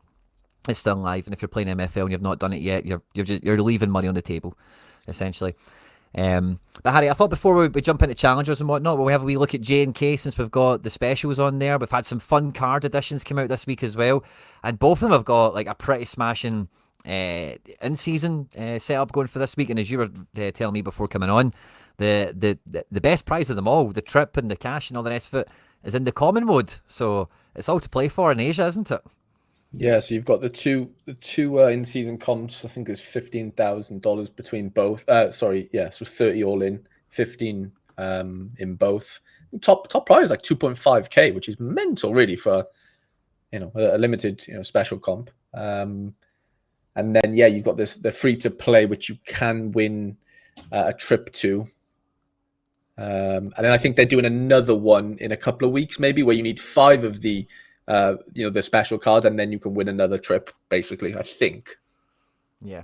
Could be wrong, but I think that's how it looks. Trip to Korea or Japan, tons of shirts, tons of credits in the common mode as well. Top 500 are going to get paid something, already at 12,000 entrants, so this will be a fun one to get stuck into. And if any of you guys have been playing Best of Europe, you're already a step ahead. You know, you're used to playing with these common cards, and who do you take a risk with, and who do you, so I'm sure there's going to be a lot of you guys, Deadline Show regular viewers, are probably going to smash it. Me and Harry Boy are meant to be building some teams for this because we plan to do in the show. We are a wee bit behind schedule, so we'll see how we do towards the end. But me and Harry are probably going to go head to head on this one in some way, building a wee team or not, whatnot, all common. But yeah, we'll kick into Asia, Harry Boy. Yeah, let's do it. We'll do J League first then. I won't bother trying to pronounce all the team names because I'll end up looking like an idiot more so than usual. But I've actually bought some of these players, as you can see, with the yellow background. But they are playing Sangha, who are actually a really good team. So it's like 18th versus 2nd or something, and I've gone for the 18th because they're at home and they were cheap. Nice. So that was my reasoning. Ooh, Arakai's on to start apparently. Away to newly promoted side here, it seems. I have bought a Nagoya player, Sho Inagaki. Yeah. Yeah, Legend. yeah, legend around these parts. They're not favourites to win this game, mind. Some Freche are. I said French are decent. I Hayo didn't realize Kawabe. Maeda, because he was obviously a Urawa. He's a good little player. Like I really thought he was good, but he didn't really score that well ever last season. Maybe. Yeah, he's a good little player. Vispa away to Shimizu. Moved on to BR4. He's got a 100 score on his lineup for the special. That's incredible. GG's to you, mate. Fingers crossed for you. You might as well book your flights now. Yeah. Tanny's boys away to Vissel Kobe. Got the Gamba boys. Mitsuta in there against Yokohama. I did bring in this guy as well, Sota Kitano. Little 20-year-old. He's not bad. I like the front three. All Brazilian, or not quite. But I think this Rateo missed a penalty last week, actually. Oh, did they? Or maybe this midweek. Yeah, he definitely missed a pen against my boy. Or not against him, but they're playing against him this weekend. Brandon Zawa. Frontale versus Tokyo Verdy. Kawasaki looking good. Yeah, and then the Shonen boys. This guy's like the best. I made a short for Sorare. It hasn't come out yet. But he's wild. Yeah, he's the best. He's the best under 23 player. He might be the best actual J League player, but he's the best under 23 player right now. It's mad. All the K League and J League players, Quinny, like the best under 23s, shock horror. They're all defenders, basically. Like every single one of them. It's just dual machines and all what. Yeah, he's got defender and mid cards. That guy. So for anyone looking at him, be careful of that. Interesting. My boy Kazumi used to play for the Red Diamonds. Moved to Kashiwa, sorry. And then Yokohama away. Oh, Sandy Walsh. Wow. That's mad. Wow. Sandy Walsh versus Urawa. Change the back of the camera. And then Is that my collection back? Yeah, coming out. Dusting it off. Yeah, for what I was looking at, like the J League doesn't have any like monster like favorites this weekend, honestly. Like, there's nobody above, let's just call it 60%. Oh, yeah. Yeah, Key's out for like a month, I think. Yeah. I think we might have caught that last week. But yeah, in the K League, even though there's less teams, there is a few more like, you know, better rated fixtures, Ulsan being one of them. Yeah, there's a couple here. Love the chat coming in, guys. Get it going. We're still only on 74 likes. We're aiming to get to at least 100. Otherwise, we're all screwed. We're not going to get the luck we need this game week. We're not going to get the right picks. We're not going to pick the right captain. And if we do win anything, it's going to be the worst guy in the tier pool. It's going to be an empty box. Guys, help us all out here. If you haven't done so already, take the phone out of your pocket, change the tab on your screen, smash the like button. And yeah, there's the Sol team there. No key. Jesse Lingard, but in the middle there, he's... exciting, kind of, but this not guy, super good. This guy's the best K League under 23. Ooh, Joo-sung Kim. Yeah, I think I've seen him in builders as well for people. Yeah, he's really good. And this guy, funny, I won him. I don't know whether I crafted or won him as like a tier 5 under 23 card like a year ago. And the scores, he's putting up some monster scores for Jeju. So that's pretty fun. But yeah, they play against Pohang. I won the Jeju keeper last weekend. Did you? Yeah. Can you go back to him? Is it the guy that's there? I think he's 70%. Oh, yeah. Yeah, Kim Dong-jin or something. Yeah. And then the John Buck boys. I won like a tier 1, and I won like some good tier cards last week. And like they all K League and J League. Aye. Every opening it was like Korea. I was like, oh great. Here we go. Just wanted a Schmeichel. That's all I wanted, or something like that, you know. Didn't hang on to the start here, but yeah. I lad to say, I think I mentioned it. He's 24, but he's still under 23 for now. And I got a striker from Sam Sam something, the team, not Samsung, but Sangyeon Oh or yeah, something. yeah. So I got a striker that plays, got a goalkeeper that plays, and then I Nice. got a nobody from Rosenborg, if anyone cares. And just blitz through the old Jupiler League. I think we've got back on schedule. I think we've just about. There or thereabouts. Yeah, the under 23 guys, or some of them are aging out. I don't know if that's that Junsuke Suzuki guy or whatever I his think a name couple was. of them are, honestly. Are they? Yeah. Yarold Visharan back in the building. Yari V. Yari V.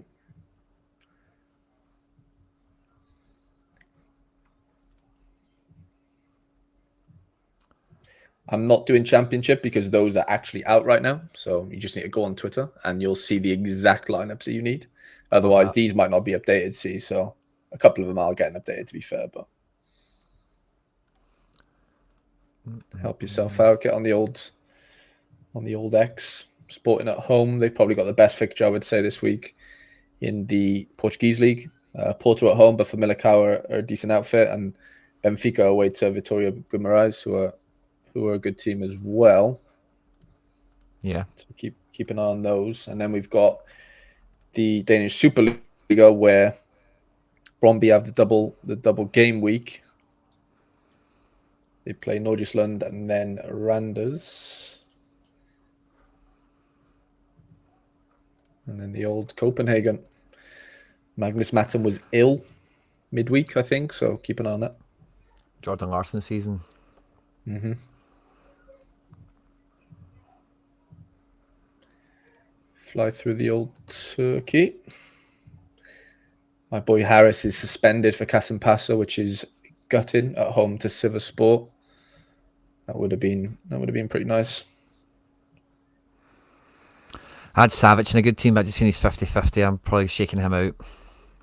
Stefan Savic, yeah. Yeah, if he's not going to play, it's not worth the risk. No, definitely not. I almost forgot that I had a team to put in for my road to glory.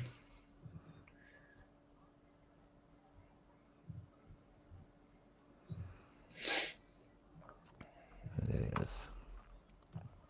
Fenner and Gala both have smash of fixtures on paper this weekend, so Ooh, yeah, really nice. Kaseyaspor for Fenner, and then Levakovic is back. Yeah, mate, buzzing.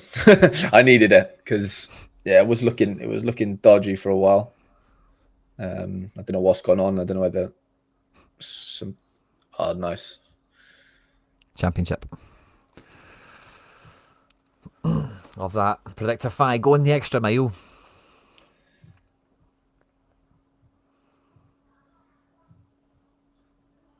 And now we get into the pits of contender.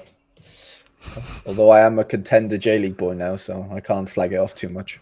Yeah, I heard you mentioning that. Well, Laird, I can't remember what day it was you were on, but I caught a wee bit of it.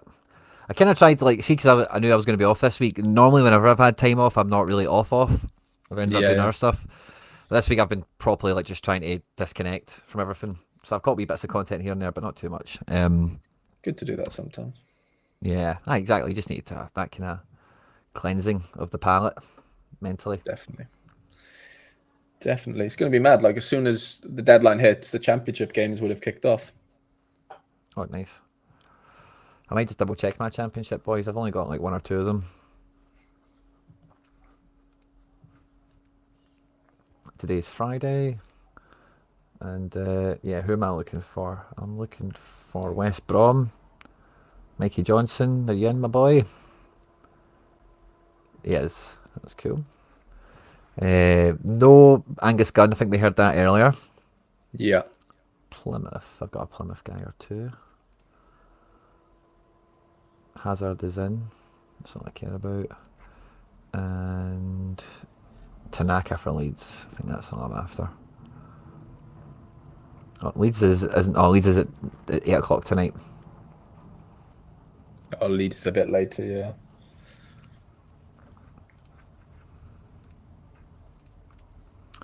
I'm quite excited for the game week. Just double checking some lineups and stuff. I'm quite buzzing. Got some fun builds here. And yeah, I just need to chop and change a wee bit or two.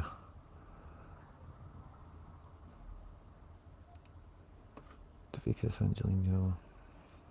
Did you see Neymar died again? Shock. Yeah, mate. I seen getting golf carted off the pitch. He's finished, mate, isn't he? He's done. It feels that way, man, but I really hope it isn't. It's not a good sign, is it? I seen it, and part of me thought maybe this is just an elaborate ploy to make sure that the Saudis don't come and break his legs or something for for ripping them off for a year, Because imagine he did just leave and then just started playing in Brazil like nothing happened, Mm-hmm. I'm not saying they break his legs or anything like that, but well, you never know. He did take a lot of money off them. Didn't fuck all for it. It's not as if they don't have unlimited money either, is it? So it's one of them where fair. But I know what you mean, yeah. It wouldn't surprise me if they send a few big guys in. So he's like, I need to come off injured 3 times before I can actually play, boys. It's part of the deal. Wow, is he been scoring well this Sakaria, not too much. Yeah, Sakaria. I've not seen him for the last week or two, but he's not been regularly starting. Has been his main thing, I think. Mate, did you see Aaron Bupenza passed away? I did, yeah. Mate, how weird is this? He got an assist on the weekend. I've had his card since the Cincinnati days. And then I was like, because I knew he played this weekend and I didn't really need to use him. I was like, let me put him up for sale. I wake up in the morning to that. I haven't put him up for sale for I've had him for, let's just call it 18 months. Never put him up for sale. And the day I do, that happens. Just weird. Really strange. Yeah. No, that was it. He was supposed to play in the midweek, sorry. He was supposed to play I think the night he passed, they had a game, or the day. Mental, mate. So sad. Big time, man. Just insane. Yeah. I seen it and I didn't look into the details of it. Definitely that kind of stuff. I try and keep my arm from it if I can, but it's obviously sad to hear thoughts and all that with the family and all the rest of it. And yeah, Harry accepting his portion of the blame because he listed the card. Mate, weird. Remember the Aaron Ramsey thing? There was something with Aaron Ramsey. Every time he'd score, a celebrity would pass. It was a thing. Do you remember that? It was a thing for a while. I don't know whether the Michael Jackson one was connected to it, but it was definitely some really high profile ones. Every day he would score, the next day something mental would happen. I do remember that. It was not that it's funny or anything, but it was just reminded me of that in a way. It's a funny coincidence. Goal off the bench, Sakaria apparently. I see he's not regular in the team. That's part of his Interesting. issue. That's mad. That is mad.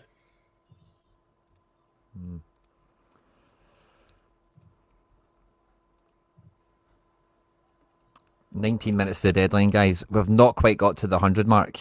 I don't know what to tell you, but we're all screwed. We are all screwed, guys. 17 likes to go. Come on, guys. We need to get to 100 or we're all cooked. And there's potentially a lot of Friday Night Jeopardy as well. So you just don't want to mess with the Sorare gods,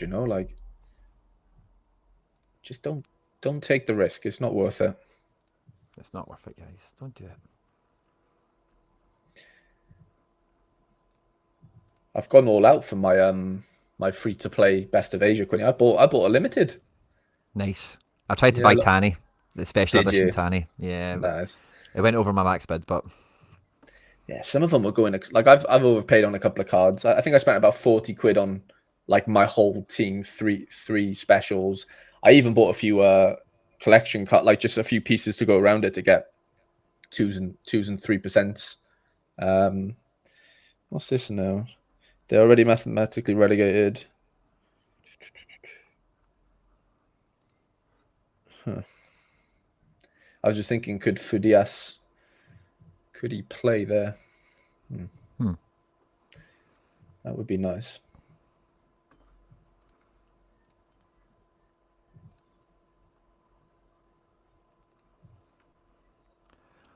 Wolves team is updated. Cunha's in to start. Wow. I'm buzzing for that. It means I can use him guilt-free. Captain him against Man United. Why not? I'm pretty sure he smashed last time against them, didn't he? I'm sure in the reverse fixture. Nah, he loves playing Man United. Yeah. shop window, isn't it? That is the shop window, isn't it? Mm-hmm.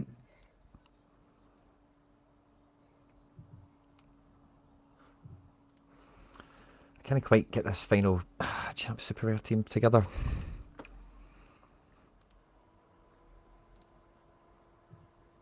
I think I'll just about be okay, but if Cunha's going to play, I'll take him. You loaded up your James? James, yeah. Nice. At home, he's a wee bit better. He let me down midweek, did a shit score, but yeah, weekend he's normally a wee bit better. At home as well, should do well for him. Robbo, that's who I'm going to take. Boom. I've got a nice team there now. Captain Cunha against Man United. He's it. There we go. I feel good. I've sold normal in season J&K cards for 4 times what I bought a couple of weeks back. Dobbsy, nice hustle. Friday evening curse, I think. No, I don't know if it's Friday evening. Or is it just Friday? Or is it Friday night?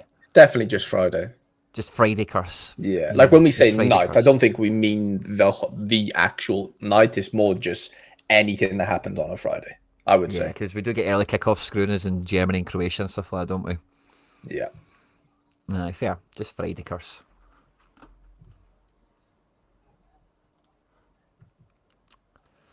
Nice. I'm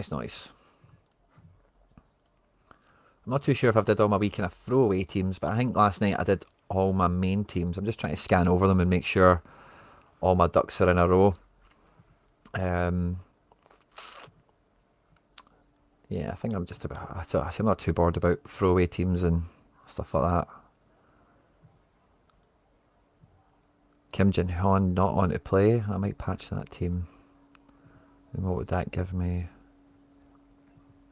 Maybe give me some. I'm gonna stop after Russia now. If there's any requests, I'll obviously go and do them if we've not done them already. But Sure. I need to get my ducks in a row. It's only Serie B, and let me do River Plate quickly. I know somebody's just gonna say River Plate. Guaranteed. Yeah. That's just a given, isn't it? Loads of 60s and 50s there, which is not ideal.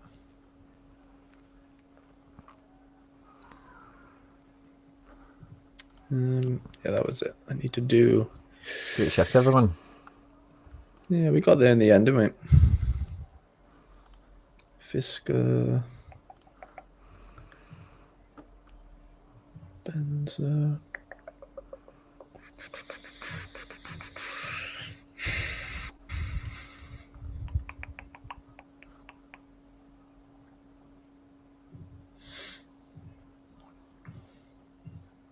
How many teams you got going out this week, Quinny? I've got 25 set. That's with no Celtic, and I'm not really going to the extent of playing DNP keepers this week. I can't be gassed. Fair. Baraza is no longer a DNP keeper, which is fun. He's actually in teams now to play them. But yeah, 25, which across rare and super rare is quite fun. Just double check I've not missed anything. Or I've deleted the team now, so maybe kind of optimize it a little bit around about it. I think I'll leave that one the way it is.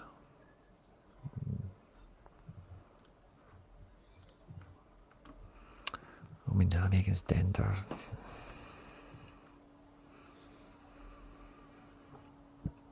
I'll just leave that. Let me check Belgium again. Yeah, so 25 for me, buddy. What about you? I think because I bought those like J League and that, I think I'm at like nearly 30 odd. Nice. Honestly. That's a buzz. Good amount of lineups. Yeah, it is decent to be fair. Just trying to see if there's anything.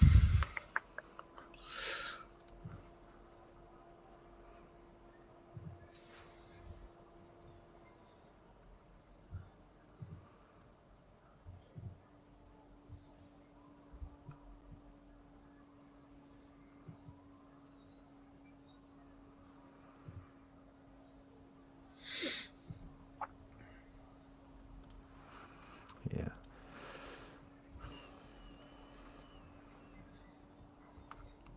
No. Did we see? Yeah, I think all these guys are fine to play, aren't they? Tati's at 0% now on Sorare. Wonder why that is. I know he played pure late last night, so maybe there's a... I think Tati was on Rectify. Yeah, he was. 60-40, but... Let me check the papers. 12 minutes to the deadline, guys. If you had time, could we check Rosario? Yeah, I don't know if we for caught sure. that one. Rosario. I think they played midweek. Last updated slightly now. Yeah, Castellanos is expected.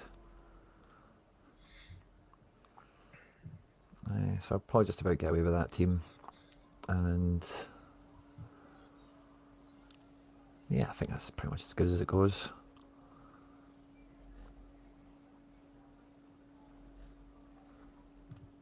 Yeah, let's take... You fancy Kang to get some minutes, Harry boy? I'd be shocked if he didn't, yeah. I might play Kang in a wee team then for some banter. I was close to playing Braze in a team for some banter because I've got a feeling he's going to come back. He was on the bench last week, didn't get off it.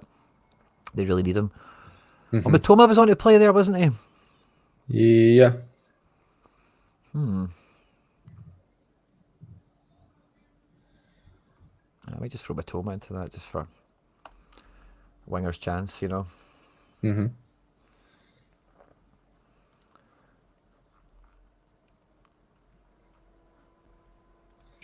Who are you going? Rodrigo at home to Athletic Club, or Jorbe Vertessen away to Austria Vienna? Ooh. Baking a bit of like jeopardy that like Rodrigo isn't like, let's just call it like 1,000,000% nailed. What you going I think there? with Mbappe being suspended, injured, like there's maybe... I think if Rodrigo gets... I think now that Real Madrid are out the Champions League, there's less likelihood that they fuck about. In that sense, I'd probably go Rodrigo. It's a must-win game. I guess, yeah, fair. Okay. Whereas I'm not too sure how Austria sits right now, you know, like between they're Salzburg like and Vienna. Yeah, they're good. They're is it a meaningful match? Does anyone care about it really? Is there still something to play for? I think it's like playoffs and stuff. Yeah, I think it's pretty tasty. Boca Juniors is on screen. Marco says he's not sure Tati plays. I've confirmed a few sources and they've been updated very recently. They're alright with him. Maybe I'll just change that. Just to be safe if you've got the nerves on it.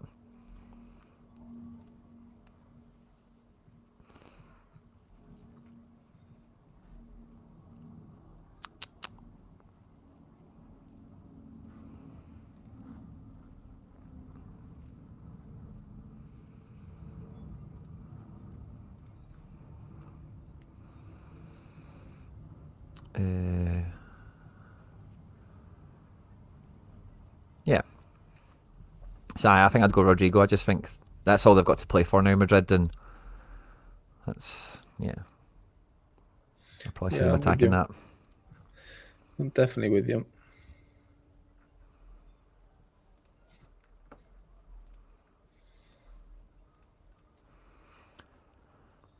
I've captained about 5 goalkeepers this game week as well, by the way. No way. That is so you. It's unbelievable.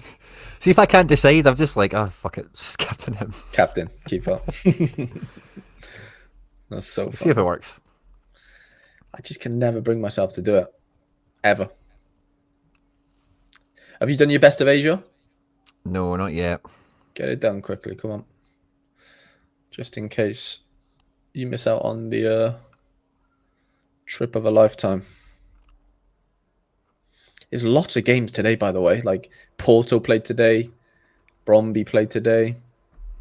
Or tonight, sorry. There's a ton on. Well, a double game week as well in the Championship. Yeah. There is a ton. I'm just smashing teams all over the place, but I need to mend them up first, Harry boy. Give me a second. That's all good.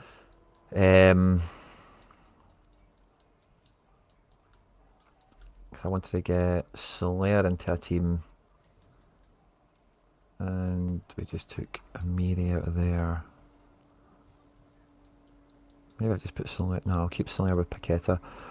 So what do we think? It says Joe David is unlikely now on the Sorare inside stuff that's on Sorare. I don't know how Joe David is sketchy for this game. 70% on. Nothing in the notes. That's weird. What do you think of all this development with the Sorare inside stuff coming onto Sorare? And then, like, did you see the thing they released yesterday? And it's kind of like pick scores, but it's not pick scores. Yeah, I think there was a little bit in like the press release or whatever they call it, or the blog saying like they're in collaboration with SD. So I think they've just basically just taken pick scores effectively, and they just changed the letters, obviously. Yeah, I mean, I think it makes sense. They need to buff up the lineup builder in general, like on site. I reckon. So the more little sort of bells and whistles it has, the better. It can only improve the product itself, right? But then the other thing Yeah. is like, should that live on there or should that be third party? That's another question, isn't it? Really, but I don't know. I don't think you can do much harm, honestly. I really don't. Yeah, fair. See, I just kind of caught it on the hop, and I've been away from my desk all week, so Yeah, I've not really had my finger on the pulse with it. yeah. I wonder when. I can't remember what day that came out, but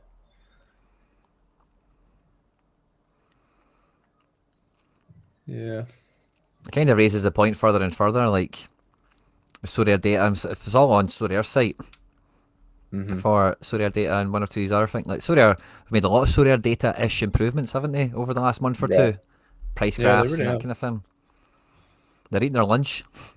I mean, it's about time, isn't it? I think a lot of these things should have probably been on there anyway. It just maybe was below in the pecking order of priorities for whatever reason, but I think it deserves to be on there. Those type of things.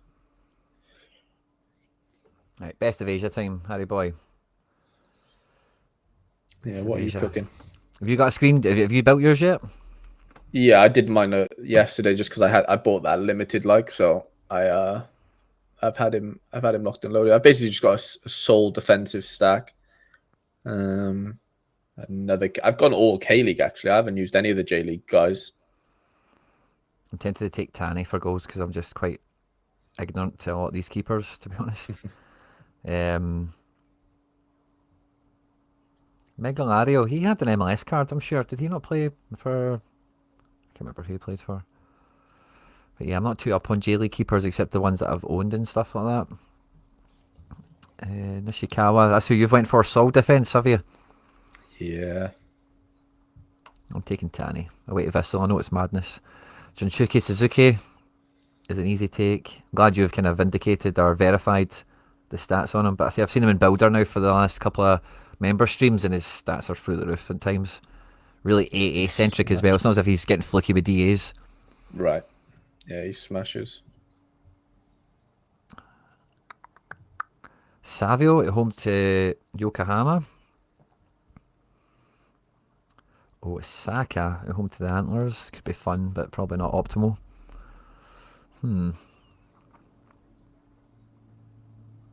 You've went defence stack. That's probably quite popular, isn't it? Well, I might take your boy Sho Nagaki. Oh no, they're bottom. I don't know if that's a good fixture. A lot of possession points. Defending points, 4 tackles, triple. Joe won fantastic interceptions. Yeah, maybe we go with Sho then. We'll be mad busy. Can get a wee decisive. Yeah, maybe we'll go with Sho for a bit of fun. Or Oberdan. Ooh, he's flying now, isn't he? 7th away to Jeju. I've got the Jeju keeper, so I kind of don't want him to do anything. Your boy, Raimo Watanabe. He's on form, isn't he? Yeah, let's take him. And then up front. Ooh, who's the boss? Who is the boss?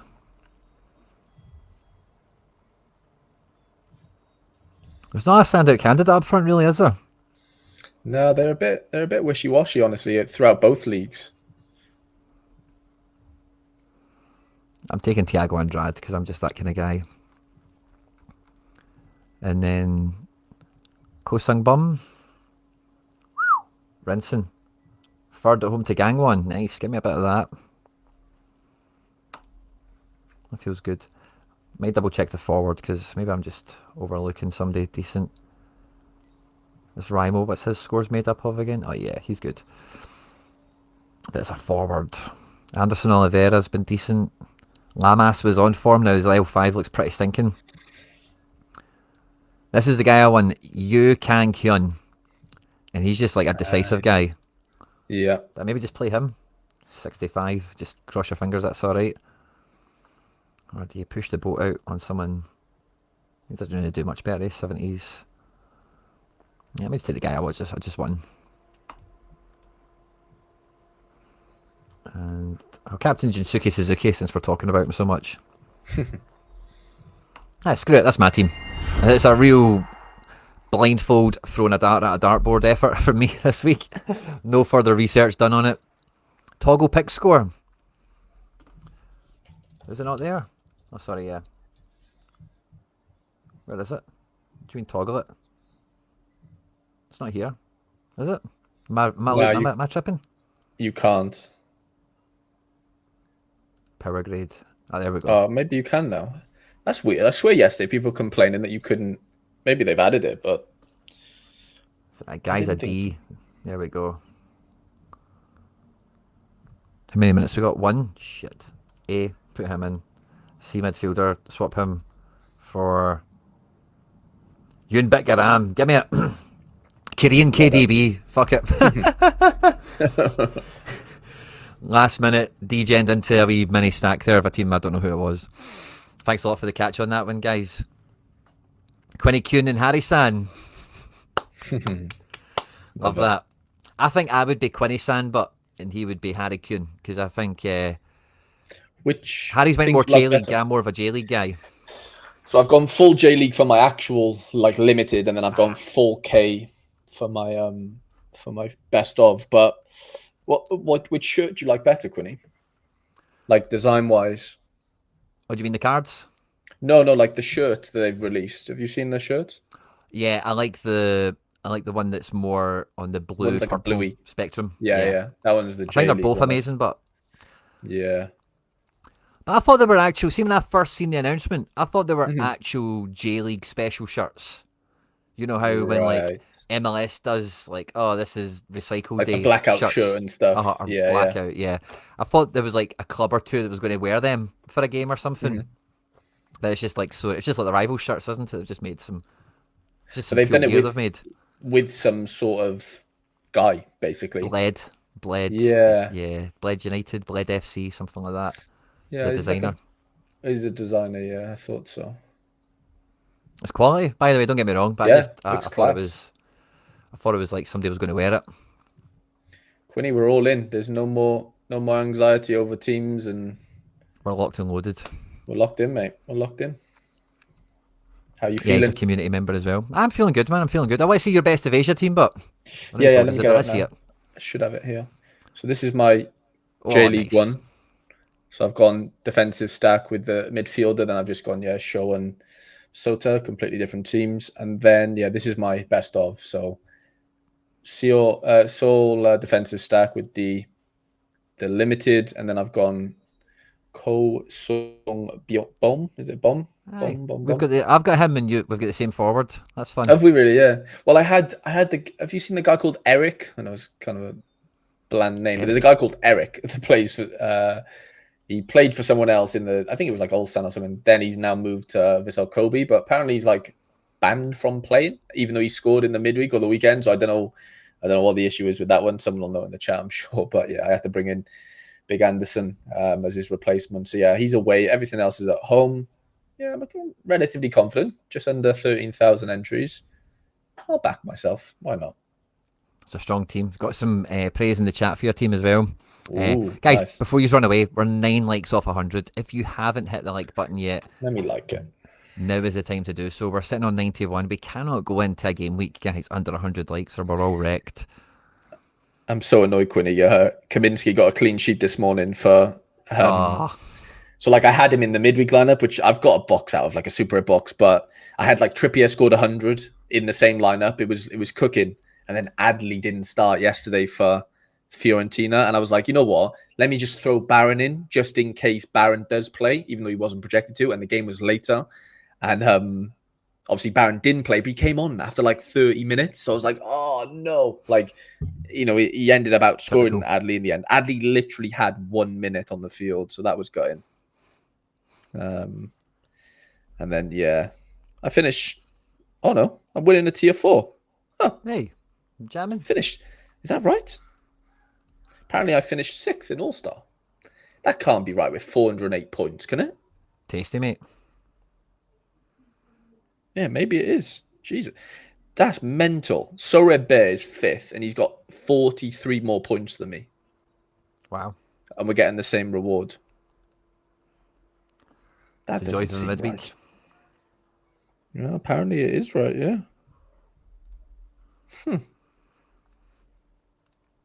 Okay, we'll take it. Cheeky little tier 4. But we're locked in and we're loaded. It should be a big weekend, Harry boy. I'm looking forward to it. I won't be back streaming tonight. Not long after this, I've got a Celtic video to record previewing the semi-final. And I'm away back to finish a couple of days of my holly bags. But before the stream today, I recorded a nice wee MFL video, and I recorded a cheeky wee Sorare video, and it's one that I think a lot of you guys will enjoy. And so plenty happening. We're 4 likes away from 100, guys. We need to hit it before we clock off. But Harry boy, how are you set up for tonight for the weekend? Do you get much on? Get any content firing out we want to keep an eye on? No, I might do a bit of. Well, no, I think I'm going to spend a day with the family today because the wife's off. Wife's off work because it's Good Friday. So, probably do that. But yeah, I might go live I probably will go live over the weekend at some point because I've got my footy and like end of season stuff's heating up, and I'm top of the league right now, so I'm in a good position. Yeah, I've got a really big game today, again 3rd, so I need to make sure I'm available for that. And then in a couple of days I play 2nd, or currently 2nd, so all to play for. And then I'll probably do a little sort of recap over the weekend of Sorare stuff. Honestly, maybe mix both in. Actually, I don't know. We'll see. But I'll definitely be live either Saturday or Sunday. If anyone fancies a little chill. And before you go, guys, please hit the like button. We're 4 away now. Come on. Make sure to subscribe to Harry's channel if you haven't done so already. It is linked in the description of the video. You just need to click his name and it'll take you right over there. And you hit subscribe. It's absolutely free. It's easy peasy to do.